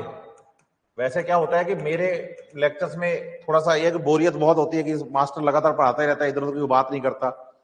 लेकिन मेरे पास टाइम 1.5 घंटे का होता है, उसमें कंटेंट मुझे सारा कवर करना होता है और छोटी से छोटी बात बच्चे को बतानी होती है। समझ रहे हैं मेरी बात या नहीं? तो मेरे को नाच कूद करना या पीपीटी बना के लाना और सब चीजें मेरे को आती नहीं। तो मैं चाहता हूं कि बच्चे का अच्छे से अच्छे कवर हो जाए सब चीजें, और छोटी से छोटी बात बच्चे को पता हो कि सर कितनी बारीकी से एनसीईआरटी पर फोकस करके चल रहे हैं। ये छोटी छोटी बातें हैं, एनसीईआरटी में सारी लिखी हुई हैं। अब जो मैं बात लिखने जा रहा हूं इस पर ध्यान नहीं देते अक्सर बच्चे, लेकिन ध्यान आप लोग दीजिएगा जरूर, मेरी क्लास में बैठे हैं। Endospore formation occurs during the unfavorable conditions, during unfavorable conditions। आप इसमें याद करना कि मोस्टली इन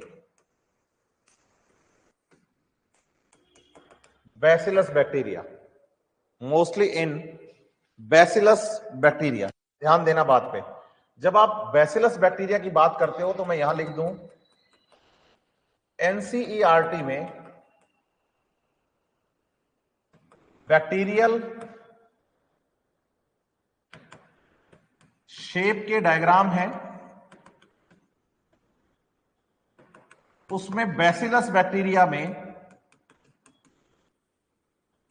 आप देखेंगे तो आपको स्पोर फॉर्मेशन साफ साफ एनसीईआरटी में दिखेगा। यूं एनसीईआरटी ने यहां इसको स्पोर लिखा हुआ है डायग्राम के अंदर, देखो आप जल्दी से।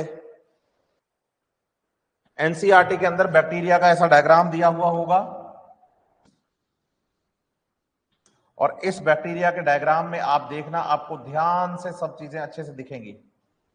बैसिलस बैक्टीरिया के अंदर आपको स्पोर मेंशन किया होगा एनसीईआरटी ने, और आपसे कोई पूछे कि बैक्टीरिया स्पोर कब बनाते हैं, तो आप बताइएगा कि बैक्टीरिया स्पोर बनाते हैं एडवर्स कंडीशंस में, एडवर्स कंडीशंस में, है ना। इस पे ध्यान नहीं जाता जनरली बच्चों का, और पढ़ाते टाइम जल्दबाजी में भी। तो पीपीटी बनाना और नाच नाच के पढ़ाना और सब चीजें बताना तो होता है आसान, लेकिन पॉइंट टू पॉइंट बात करना कि बच्चे के काम का कितना है और एग्जाम में क्या पूछा जा सकता है, समझ रहे हैं मेरी बात या नहीं, वो उस पर थोड़ा सा फोकस करने के लिए लगती है मेहनत। इसलिए मेरी क्लास में बच्चे जनरली होते हैं बोर कि पढ़ाता ही है ये और कोई बात तो करता नहीं। आप बताइए कि भाई इन बैक्टीरिया सेक्सुअल रिप्रोडक्शन नहीं मिलता, बोलो sort of sexual reproduction, sort of sexual reproduction, ठीक है, मतलब सेक्सुअल रिप्रोडक्शन यहां है नहीं। क्यों नहीं है? ये एआर का क्वेश्चन तैयार हो गया, because gamete formation, zygote formation या embryo formation does not occurs. ये प्रायोरिटी बेस्ड मैंने क्वेश्चन तैयार कर दिया आपका। कल को आ जाए कि भाई इन bacteria sort of sexual reproduction because 3 या 4 ऑप्शन दिए गए हैं, गैमेट नहीं बनते, जाइगोट नहीं बनता, एम्ब्रियो नहीं बनता, तो पहला आंसर जाएगा कि गैमेट नहीं बनते। अब बोलो गैमेट नहीं बनते, ये ऑप्शन में ही नहीं है। 2 ऑप्शन है, जाइगोट नहीं बनता, एम्ब्रियो नहीं बनता, तो बोलो जाइगोट नहीं बनता। बोलो कि गैमेट और जाइगोट दोनों ही ऑप्शन में नहीं है, एम्ब्रियो नहीं बनता, तो बोलो फिर आंसर ये जाएगा। मतलब पहली प्रायोरिटी इन तीनों में से मेरा गैमेट है, दूसरी प्रायोरिटी मेरा जाइगोट ना बनना है, और तीसरी प्रायोरिटी एम्ब्रियो ना बनना है। इसको सीक्वेंस में ऐसे ही याद रखिएगा। ये एआर का क्वेश्चन हो सकता है, ये मल्टीपल चॉइस के क्वेश्चन आपके हो सकते हैं। इनको अच्छे से सॉल्व करना है आपको कि इनमें सेक्सुअल रिप्रोडक्शन नहीं मिलता। लेकिन यहां एक बात का ध्यान रखिएगा कि बट क्या बोलना है, but genetic recombination occurs by some processes like, जिसमें सबसे पहला नंबर पे याद करो आप, बोलो कॉन्जुगेशन, दूसरा याद करो ट्रांसडक्शन, और तीसरा याद करो ट्रांसफॉर्मेशन। तीनों का बेसिक मीनिंग बता देता हूं, फिर आगे की बातें बाद में जेनेटिक्स में करेंगे। कॉन्जुगेशन का मतलब होता है बेटा transfer of plasmid DNA from one bacteria to another by sex pili या एफ हेयर्स। एफ हेयर्स की हेल्प से जब एक बैक्टीरिया से प्लाज्मिड डीएनए दूसरे में जाता है, बेटा क्या है कि नहीं, इन तीनों प्रोसेस में सबसे पहला काम यही होता है। अगर गैमेट बनेंगे तो जाइगोट बनेगा, जाइगोट बनेगा तो एम्ब्रियो बनेगा। समझ रहे हैं मेरी बात या नहीं? इसलिए प्रायोरिटी बेस्ड आपको बोलना है, नहीं इसको, गैमेट ही नहीं बनेगा तो जाइगोट कैसे बनेगा, जाइगोट ही नहीं बनेगा तो एम्ब्रियो कैसे बनेगा। तो सबसे पहली बात आपके पास गैमेट फॉर्मेशन है, ठीक है। दूसरी बात, इनमें जेनेटिक वेरिएशन आती है या तो कॉन्जुगेशन से या ट्रांसडक्शन से। ट्रांसडक्शन का मतलब होता है transfer of DNA from one bacteria to another by bacteriophage.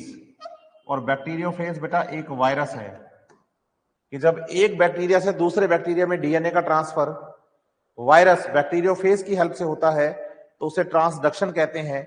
ये एमबीआई में एक्सपेरिमेंट भी है हमारे पास, हम पढ़ेंगे भी हर्शे चेज का।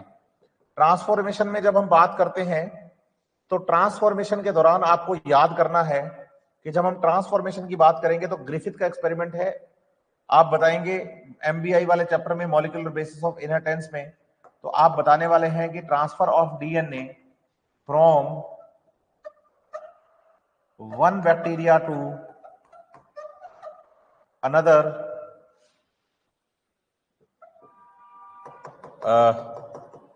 ट्रांसफर ऑफ डीएनए की जगह बोलो रिसीव द डीएनए। सिंपल भाषा कर दो, थोड़ा जल्दी याद रहेगा। बोलो bacteria receive the DNA from surrounding. Bacteria अपने सराउंडिंग एनवायरनमेंट से जब डीएनए अंदर लेता है तो उसे आप बताइएगा कि ट्रांसफॉर्मेशन कहते हैं। तो बताइए कि बैक्टीरिया में सेक्सुअल रिप्रोडक्शन नहीं पाया जाता, सॉर्ट ऑफ सेक्सुअल रिप्रोडक्शन होता है, लेकिन फिर भी इसमें क्या पाई जाती हैं, बोलो जेनेटिक रिकॉम्बिनेशन इसमें होता है, वेरिएशंस इसमें पाई जाती हैं कॉन्जुगेशन, ट्रांसडक्शन या ट्रांसफॉर्मेशन प्रोसेस के द्वारा। और ये तीनों प्रोसेस हम कहां पढ़ने वाले हैं, तो आप बताएंगे कि हम ये जेनेटिक्स में, कॉन्जुगेशन बायोटेक्नोलॉजी में आता है बेटा, ट्रांसफर ऑफ प्लाज्मिड वाला प्रोसेस है। और बाकी ये ट्रांसडक्शन और ट्रांसफॉर्मेशन जो है बच्चे, ये हम कहां पढ़ते हैं, मॉलिक्यूलर बेसिस ऑफ इनहेरिटेंस में, ठीक है।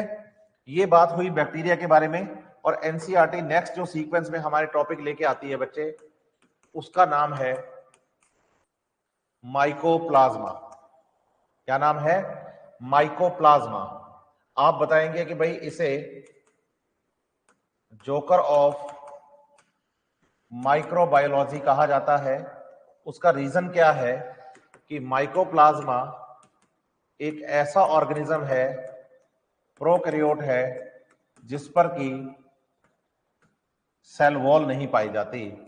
सेल वॉल नहीं पाई जाती तो आप बताइए इसकी कोई फिक्स शेप नहीं होती, इसकी कोई फिक्स शेप नहीं होती, इसीलिए बेटा इसे हम जोकर ऑफ द माइक्रोबायोलॉजी कहते हैं। दूसरा आपको बताना है कि भाई फर्स्ट जो माइकोप्लाज्मा डिस्कवर्ड है वो है PPLO। बताइएगा, प्लूरो न्यूमोनिया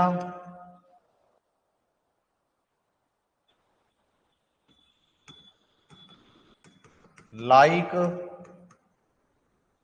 ऑर्गेनिज्म। ठीक है, और ये मिला कहां था? तो आप बताएंगे इन प्लूरल फ्लूइड ऑफ कैटल्स। मवेशियों के, गायों के चेस्ट का जो फ्लूइड था ना, उसमें निमोनिया जैसा डिजीज था, निमोनिया जैसे सिम्टम थे, लेकिन वो बैक्टीरिया डिप्लोकोकस निमोनिया या स्ट्रेप्टोकोकस निमोनिया बैक्टीरिया की वजह से नहीं था, कोई और लिविंग ऑर्गेनिज्म इनको मिला था। तो उन्होंने कहा कि निमोनिया पैदा करने वाले ऑर्गेनिज्म जैसा है ये, इसलिए बोला गया प्लूरो निमोनिया लाइक ऑर्गेनिज्म की प्लूरल फ्लूइड में मिला है, इसलिए नाम दिया गया PPLO। PPLO। और आप बताइए PPLO जो है वो एनिमल्स में ढूंढा गया था, एनिमल्स में। ठीक है, ऐसे ही आप बताइए कि first mycoplasma discovered in plants था, बोलो MLO, mycoplasma like organism, और ये कॉज करता है aster yellow disease in vesicular system of the plant. इसीलिए एनसीईआरटी में इन दोनों लाइनों की वजह से ही एनसीईआरटी ने आपको लिख के दिया है कि माइकोप्लाज्मा एक प्रोकैरियोट विदाउट सेल वॉल है और ये डिजीज कॉज करता है in both plants and animals. आप एनसीईआरटी पढ़ेंगे ना लाइन, तो साफ साफ लिखा है एनसीईआरटी ने कि ये डिजीज कॉज करता है in both plant and animals. ठीक है, साथ ही साथ एनसीईआरटी लिखती है कि mycoplasma can survive without oxygen. बताइएगा कि ऐसा ऑर्गेनिज्म जो कि बिना ऑक्सीजन के सरवाइव कर ले उसे फैकल्टेटिव एनारोबिक ऑर्गेनिज्म कहा जाता है। अगर आपसे पूछा जाए, मैं क्वेश्चन पूछ रहा हूं, मुझे आंसर दीजिएगा, जो बच्चे अभी पढ़ रहे हैं, माइकोप्लाज्मा कैसा ऑर्गेनिज्म है? एरोबिक या एनारोबिक? एरोबिक या एनारोबिक? जल्दी से बताएंगे सभी।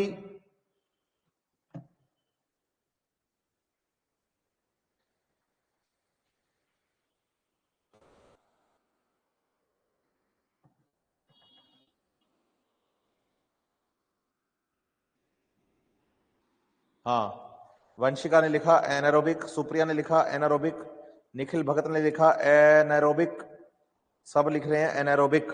ठीक है, आप बताइए माइकोप्लाज्मा एरोबिक होते हैं बेटा? माइकोप्लाज्मा एरोबिक होते हैं, एरोबिक। आप देखो ना बेटा, एनसीईआरटी क्या कहना चाह रही है? बोलो, माइकोप्लाज्मा एरोबिक ऑर्गेनिज्म है but can survive without oxygen. Mycoplasma aerobic organism है लेकिन बिना ऑक्सीजन के सरवाइव कर सकता है। बिना ऑक्सीजन के सरवाइव कर सकता है। माइकोप्लाज्मा एरोबिक ऑर्गेनिज्म है, ऑक्सीजन चाहिए उसको रेस्पिरेशन करने के लिए, लेकिन अगर ऑक्सीजन नहीं मिलती तो वो बिना ऑक्सीजन के भी सरवाइव कर लेता है। इसीलिए इसे फैकल्टेटिव एनारोबिक कहा गया है। और यहां फैकल्टेटिव का मतलब है ऑप्शन, कि इसके पास ऑप्शन है कि अगर इसके पास ऑक्सीजन नहीं होती तो ये एनारोबिक हो जाता है, अगर इसके पास ऑक्सीजन नहीं होती तो ये एनारोबिक हो जाता है। ये इसके पास ऑप्शन है।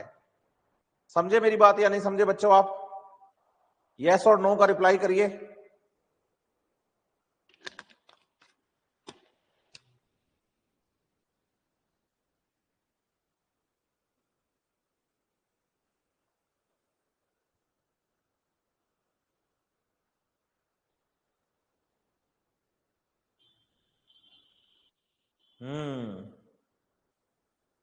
चलो जी, आपको मोनेरा किंगडम हो गया है। आप 5 मिनट लीजिए और एनसीईआरटी से पढ़ दीजिए इसको जल्दी से, फिर अपने प्रोटिस्टा किंगडम शुरू करते हैं। मोनेरा किंगडम कंप्लीट हो गया है, अब 5 मिनट लीजिए, जल्दी से खत्म करिए, फिर प्रोटिस्टा किंगडम पर आता हूं मैं, है ना। फुर्ती से आगे बढ़ेंगे। एनसीईआरटी पूरी रिवाइज करवा दी है मैंने आपको।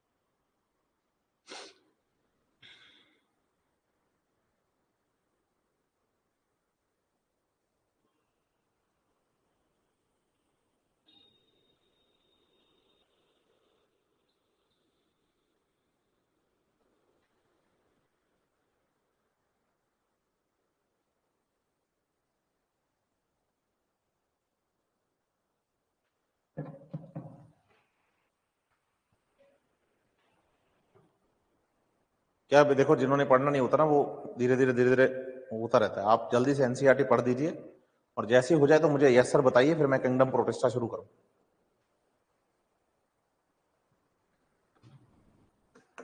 आप मुझे एक बार रिप्लाई करिए कि आप मेरे को मेरी बातें आपको सारी समझ में आई हैं या नहीं आई हैं।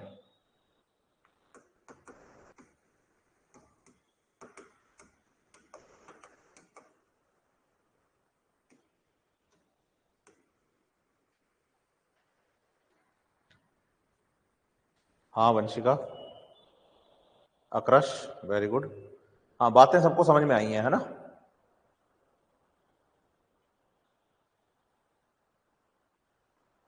नीही क्या होता है कि अगर एक से ज्यादा सेल्स आपस में बडिंग करती हुई यूं एक फिलामेंटस स्ट्रक्चर को बना दें तो इसको फिलामेंटस कहते हैं। लेकिन ये जब रैंडमली नंबर इंक्रीज करें, और म्यूकस सबके ऊपर होता ही है तो सारी सेल्स आपस में चिपकी हुई हैं, तो रैंडमली किसी भी डायरेक्शन में अपने नंबर इंक्रीज करें तो ये कॉलोनी बन जाती है। हालांकि एक अकेली सेल अपने आप में सर्वाइव कर जाएगी। यहां पर याद रखिएगा, प्रोकैरियोट्स में चाहे फिलामेंटस फॉर्म हो चाहे कॉलोनियल फॉर्म हो, एक सिंगल सेल अकेले सर्वाइव कर जाएगी। अगर आप एक सिंगल सेल को यहां से हटाओगे ना तो एक नई कॉलोनी बना देगी, एक नई कॉलोनी बना देगी। ये ध्यान रखना आप बात, ठीक है। इसलिए आप बताइए कि प्रोकैरियोट्स को यूनिसेल्युलर ही माना जाता है। वो तो इनकी बॉडी फॉर्म है जो कि फिलामेंटस या कॉलोनियल फॉर्म में हो जाती है, लेकिन हर एक सेल अपने आप में अकेली सर्वाइव कर सकती है, क्योंकि यहां पर इनमें लेबर डिस्ट्रीब्यूशन नहीं होता बॉडी के अंदर। ये मल्टी सेलुलर में इंक्लूड नहीं होते हैं, ये ध्यान रखिएगा आप मेरी बात, ठीक है। बोलो, किंगडम प्रोटिस्टा की बात करें तो kingdom protista include the unicellular eukaryotes. NCERT कहती है कि boundaries of this kingdom are not defined. जैसे आप बताइए बाउंड्रीज डिफाइंड क्यों नहीं है? आप बताइए, इसमें यूकैरियोट्स पाए जाते हैं। अब यूकैरियोट्स में जैसे मैं आपको सबसे पहला एग्जांपल देता हूं क्राइसोफाइट्स का, ठीक है। इसमें आपको याद करने हैं एक तो डेसिमेट्स और एक आपको याद करने हैं डायटम्स। दूसरे नंबर पे मैं एग्जांपल देता हूं आपको अपने सिलेबस में से डाइनोफ्लैजिलेट्स का। तीसरे नंबर पे मैं आपको एग्जांपल देता हूं यूग्लिनॉइड्स का। चौथे नंबर पे मैं आपको एग्जांपल देता हूं स्लाइम मोल्ड्स का। और पांचवें नंबर पे मैं आपको एग्जांपल देता हूं बच्चे यहां प्रोटोजोअन्स का। ठीक है, ये 5 ऑर्गेनिजम्स हैं जो कि किंगडम प्रोटिस्टा में हमें पढ़ाए जाएंगे। निखिल भगत ने लिखा है reproduce by the sort of sexual reproduction by adopting the primitive type of DNA transfer का क्या मतलब है। हाँ, मैंने ये बताया बेटा आपको, ये बात मैंने बताई है कि बैक्टीरिया में सॉर्ट ऑफ सेक्सुअल रिप्रोडक्शन है, मतलब रिप्रोडक्शन सेक्सुअल तो नहीं होता क्योंकि गैमेट फॉर्मेशन नहीं होता, लेकिन फिर भी इनमें जेनेटिक रिकॉम्बिनेशंस होती हैं। मतलब पुराना टाइप का मेथड है इनके पास, सेक्सुअल रिप्रोडक्शन वाला मेथड नहीं है जेनेटिक रिकॉम्बिनेशन के लिए, पुराने टाइप का मेथड है जेनेटिक रिकॉम्बिनेशन का। और वो पुराने टाइप का मेथड है कॉन्जुगेशन, ट्रांसडक्शन, ट्रांसफॉर्मेशन। ये सब एनसीईआरटी आपको बताना चाह रही है। ठीक है निखिल भगत, तो आप बताइए कि यहां क्राइसोफाइट्स भी हैं, डायसमेट्स और डायटम्स, डाइनोफ्लाइलेट, यूग्लिनॉइड, स्लाइम मोल्ड और प्रोटोजोन्स, ये सब यूनिसेल्युलर हैं और यूनिसेल्युलर होने के साथ साथ यूकैरियोट्स हैं। अब बताइए यहां क्राइसोफाइट्स और डाइनोफ्लाइलेट्स रिप्रेजेंट करते हैं characters of plants, slime mould represent करता है characters of fungi, protozoan represent करता है कैरेक्टर्स ऑफ एनिमल्स और यूग्लिनॉइड्स में होते हैं characters of plants and animals both. दोनों के कैरेक्टर एक ही ऑर्गेनिज्म में मिल जाते हैं, है ना। प्लांट और एनिमल्स के बीच का इसको कनेक्टिव लिंक कहा जाता है। तो मुझे आप ये बताइए कि यहां बाउंड्रीज डिफाइंड क्यों नहीं है। बताइए प्रोटिस्टा किंगडम में जो ऑर्गेनिजम्स हैं उनके कैरेक्टर प्लांट वाले हैं, एनिमल वाले हैं, दोनों के हैं, कैसे कैरेक्टर्स हैं। बताइए कि जो प्रोटिस्टा किंगडम है, इस प्रोटिस्टा किंगडम में कौन से कैरेक्टर किसके हैं। प्लांट के कैरेक्टर मिल रहे हैं किंगडम में, एनिमल के मिल रहे हैं, फंजाई के मिल रहे हैं, या ये कैरेक्टर सबके मिल रहे हैं।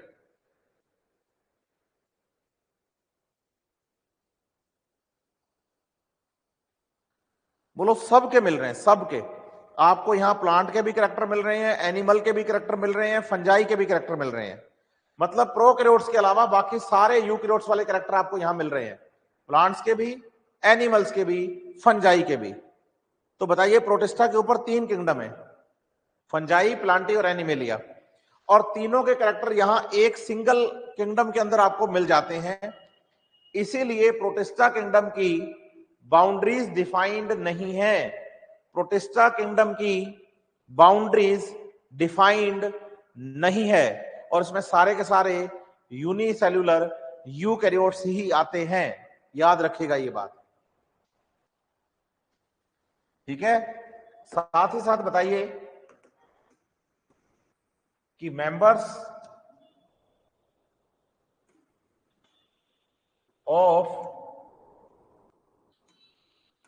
Protista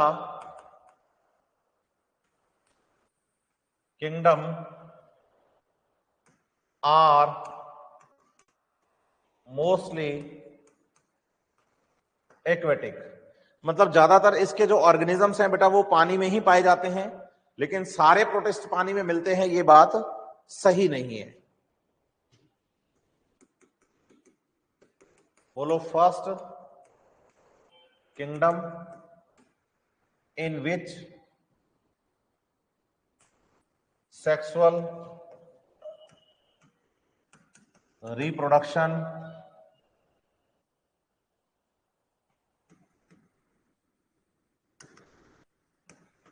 found after Monera. Monera के बाद ये पहला किंगडम है जिसके ऑर्गेनिजम्स में आपको सेक्सुअल रिप्रोडक्शन देखने को मिलता है, मींस यहां गैमेट फॉर्मेशन होता है, यहां जाइगोट फॉर्मेशन होता है, बट यहां याद रखना, यहां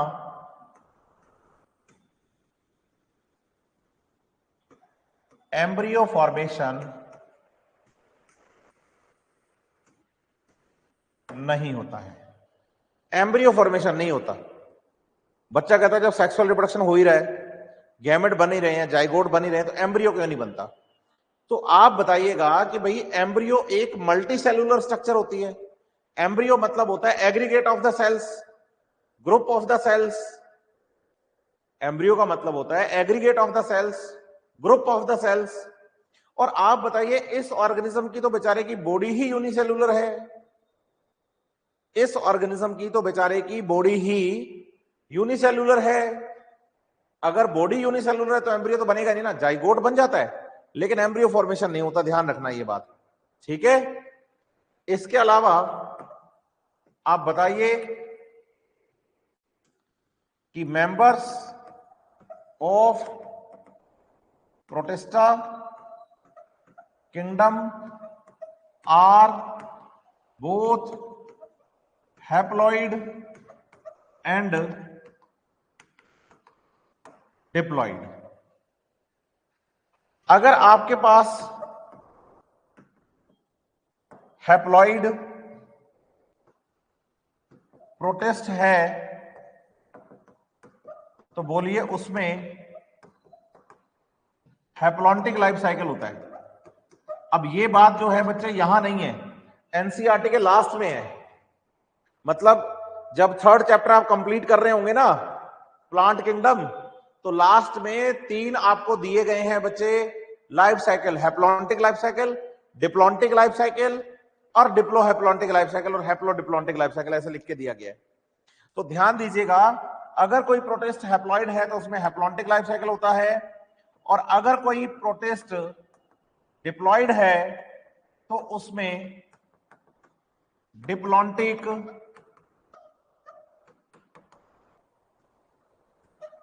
लाइफ साइकिल होता है। अगर कोई ऑर्गेनिज्म हैप्लॉइड है तो उसमें हैप्लॉन्टिक लाइफ साइकिल होगा, और अगर कोई ऑर्गेनिज्म डिप्लॉइड है तो उसमें डिप्लॉन्टिक लाइफ साइकिल होगा। तो बच्चा कहता है कि सर यहाँ हैप्लॉन्टिक और डिप्लॉन्टिक लाइफ साइकिल से क्या मतलब है? ये एनसीईआरटी में दिया गया है, चैप्टर नंबर 3 में दिया गया है, सबसे लास्ट में दिया गया है। और ये हैप्लॉन्टिक और डिप्लॉन्टिक लाइफ साइकिल जो होता है बेटा, वो यूनिसेलुलर ऑर्गेनिजम्स में ही मिलता है, यूनिसेलुलर यूकैरियोट्स ऑर्गेनिज्म में ही मिलता है। ध्यान देना इस बात पे आप, ठीक है। कैसे? अगर मैं यहां बेटा बात करूं हैप्लॉन्टिक लाइफ साइकिल की, एनसीईआरटी में है ये बातें हैप्लॉन्टिक लाइफ साइकिल की, तो आप बताइएगा कि यहां जाइगोटिक मियोसिस होता है। अब कैसे होता है जाइगोटिक मियोसिस, इसको मैं आपको समझाता हूं, ठीक है। कैसे होता है देखो आप, बोलो आपके पास है मान लो एक ऑर्गेनिज्म, और ऑर्गेनिज्म है बोलो एन टाइप का। एक आपके पास है ऑर्गेनिज्म और ऑर्गेनिज्म है कैसा? एन टाइप का। तो बताइए एन टाइप का ऑर्गेनिज्म जो है वो यहां पर गैमेट्स का फॉर्मेशन करेगा। एन टाइप के गैमेट्स, डिवीजन होगा माइटोसिस, और इन गैमेट्स में फ्यूजन होगा, मींस फर्टिलाइजेशन होगा। तो आप बताएंगे कि यहां जाइगोट बनेगा 2n टाइप का, और ये जो 2n टाइप का यहां जाइगोट बनेगा ना, इस जाइगोट में आप बताइए फिर से मियोसिस होगा। इस जाइगोट में फिर से मियोसिस होगा। क्यों होगा? क्योंकि मेरा मेन ऑर्गेनिज्म तो एन टाइप का है और जाइगोट 2n टाइप का है। तो आप बताइए यहां होगा मियोसिस, और मियोसिस होकर यहां बनेगा हैप्लॉइड स्पोर, और वो हैप्लॉइड स्पोर एक नए ऑर्गेनिज्म को बनाएगा। तो बताइए इस टाइप के लाइफ साइकिल को हम हैप्लॉन्टिक लाइफ साइकिल कहेंगे, क्योंकि ध्यान दीजिएगा केवल जाइगोट है जो डिप्लॉयड है, उसके अलावा तो पूरा हैप्लॉइड है, इसलिए इस तरह के लाइफ साइकिल को हम हैप्लॉन्टिक लाइफ साइकिल का नाम देते हैं। वहीं दूसरे नंबर पे आपको याद करना है डिप्लॉन्टिक लाइफ साइकिल, ये एनसीईआरटी में है चैप्टर नंबर 3 के लास्ट में, डिप्लॉन्टिक लाइफ साइकिल। बताइए डिप्लॉन्टिक लाइफ साइकिल पढ़ते टाइम आपको गैमेटिक मियोसिस पढ़ना होता है, ऐसा उन ऑर्गेनिजम्स में होगा जो ऑर्गेनिज्म 2n टाइप के होंगे। बताइए उनसे आगे गैमेट का फॉर्मेशन होगा, उनसे आगे गैमेट्स का फॉर्मेशन होगा, और ये गैमेट्स n टाइप के होंगे क्योंकि यहां पर गैमेट्स मियोसिस से बनेंगे। तो गैमेट्स मियोसिस से बनते हैं इसलिए गैमेटिक मियोसिस कहते हैं हम। फिर आप बताइए इन गैमेट्स में यहां होगा फ्यूजन मींस फर्टिलाइजेशन, और आपके पास 2n टाइप का जाइगोट बनेगा जो कि सीधे ही एक ऑर्गेनिज्म में कन्वर्ट हो जाएगा। इसका मतलब केवल एक जगह पे आपको गैमेट्स मिले हैं बस n टाइप के, बाकी पूरा लाइफ साइकिल इसका 2n में ही गया है, इसीलिए इससे हम डिप्लॉन्टिक लाइफ साइकिल कहेंगे, डिप्लॉन्टिक लाइफ साइकिल कहेंगे। तो हैप्लॉन्टिक लाइफ साइकिल उनमें होता है जो ऑर्गेनिज्म n टाइप के होते हैं और उनमें जाइगोटिक मियोसिस होगा, और डिप्लॉन्टिक लाइफ साइकिल उनमें होता है जिनमें गैमेटिक मियोसिस होता है, गैमेट बनने के लिए मियोसिस होता है, उसे गैमेटिक मियोसिस के नाम से हम जानते हैं, और इस टाइप के लाइफ साइकिल को हम डिप्लॉन्टिक लाइफ साइकिल का नाम देते हैं। याद रखिएगा, ये मैं कल आपको एग्जांपल्स के साथ यहां से आगे पढ़वाऊंगा इसके बारे में, स्पोर फॉर्मेशन की, एसेक्सुअल रिप्रोडक्शन की, बाइनरी फ्यूजन की, फ्रेगमेंटेशन की, हम इन सब चीजों के बारे में बातें करेंगे यहां पर। कल मैं आपको क्राइसोफाइट्स, डाइनोफ्लैजिलेट्स, स्लाइम मोल्ड और यूग्लिनोइड्स बता दूंगा, है ना। प्रोटोजोन्स बताने की मुझे अभी जरूरत नहीं है, वो एनिमल्स वाले बताते हैं, जूलॉजी में अभी आपको पढ़ा नहीं रहा, इसलिए प्रोटोजोन्स की बात नहीं करेंगे। उसके बाद हम फंजाई किंगडम कल शुरू कर देंगे, और फंजाई के बाद हम वायरस, वायरॉइड, लाइकेन और प्रियॉन्स को पढ़ते हुए आगे प्लांटी किंगडम पे आएंगे। बहुत सही से चल रहा है सब कुछ, एनसीईआरटी पढ़ते जाइए साथ साथ, ठीक है बेटा, मिलते हैं।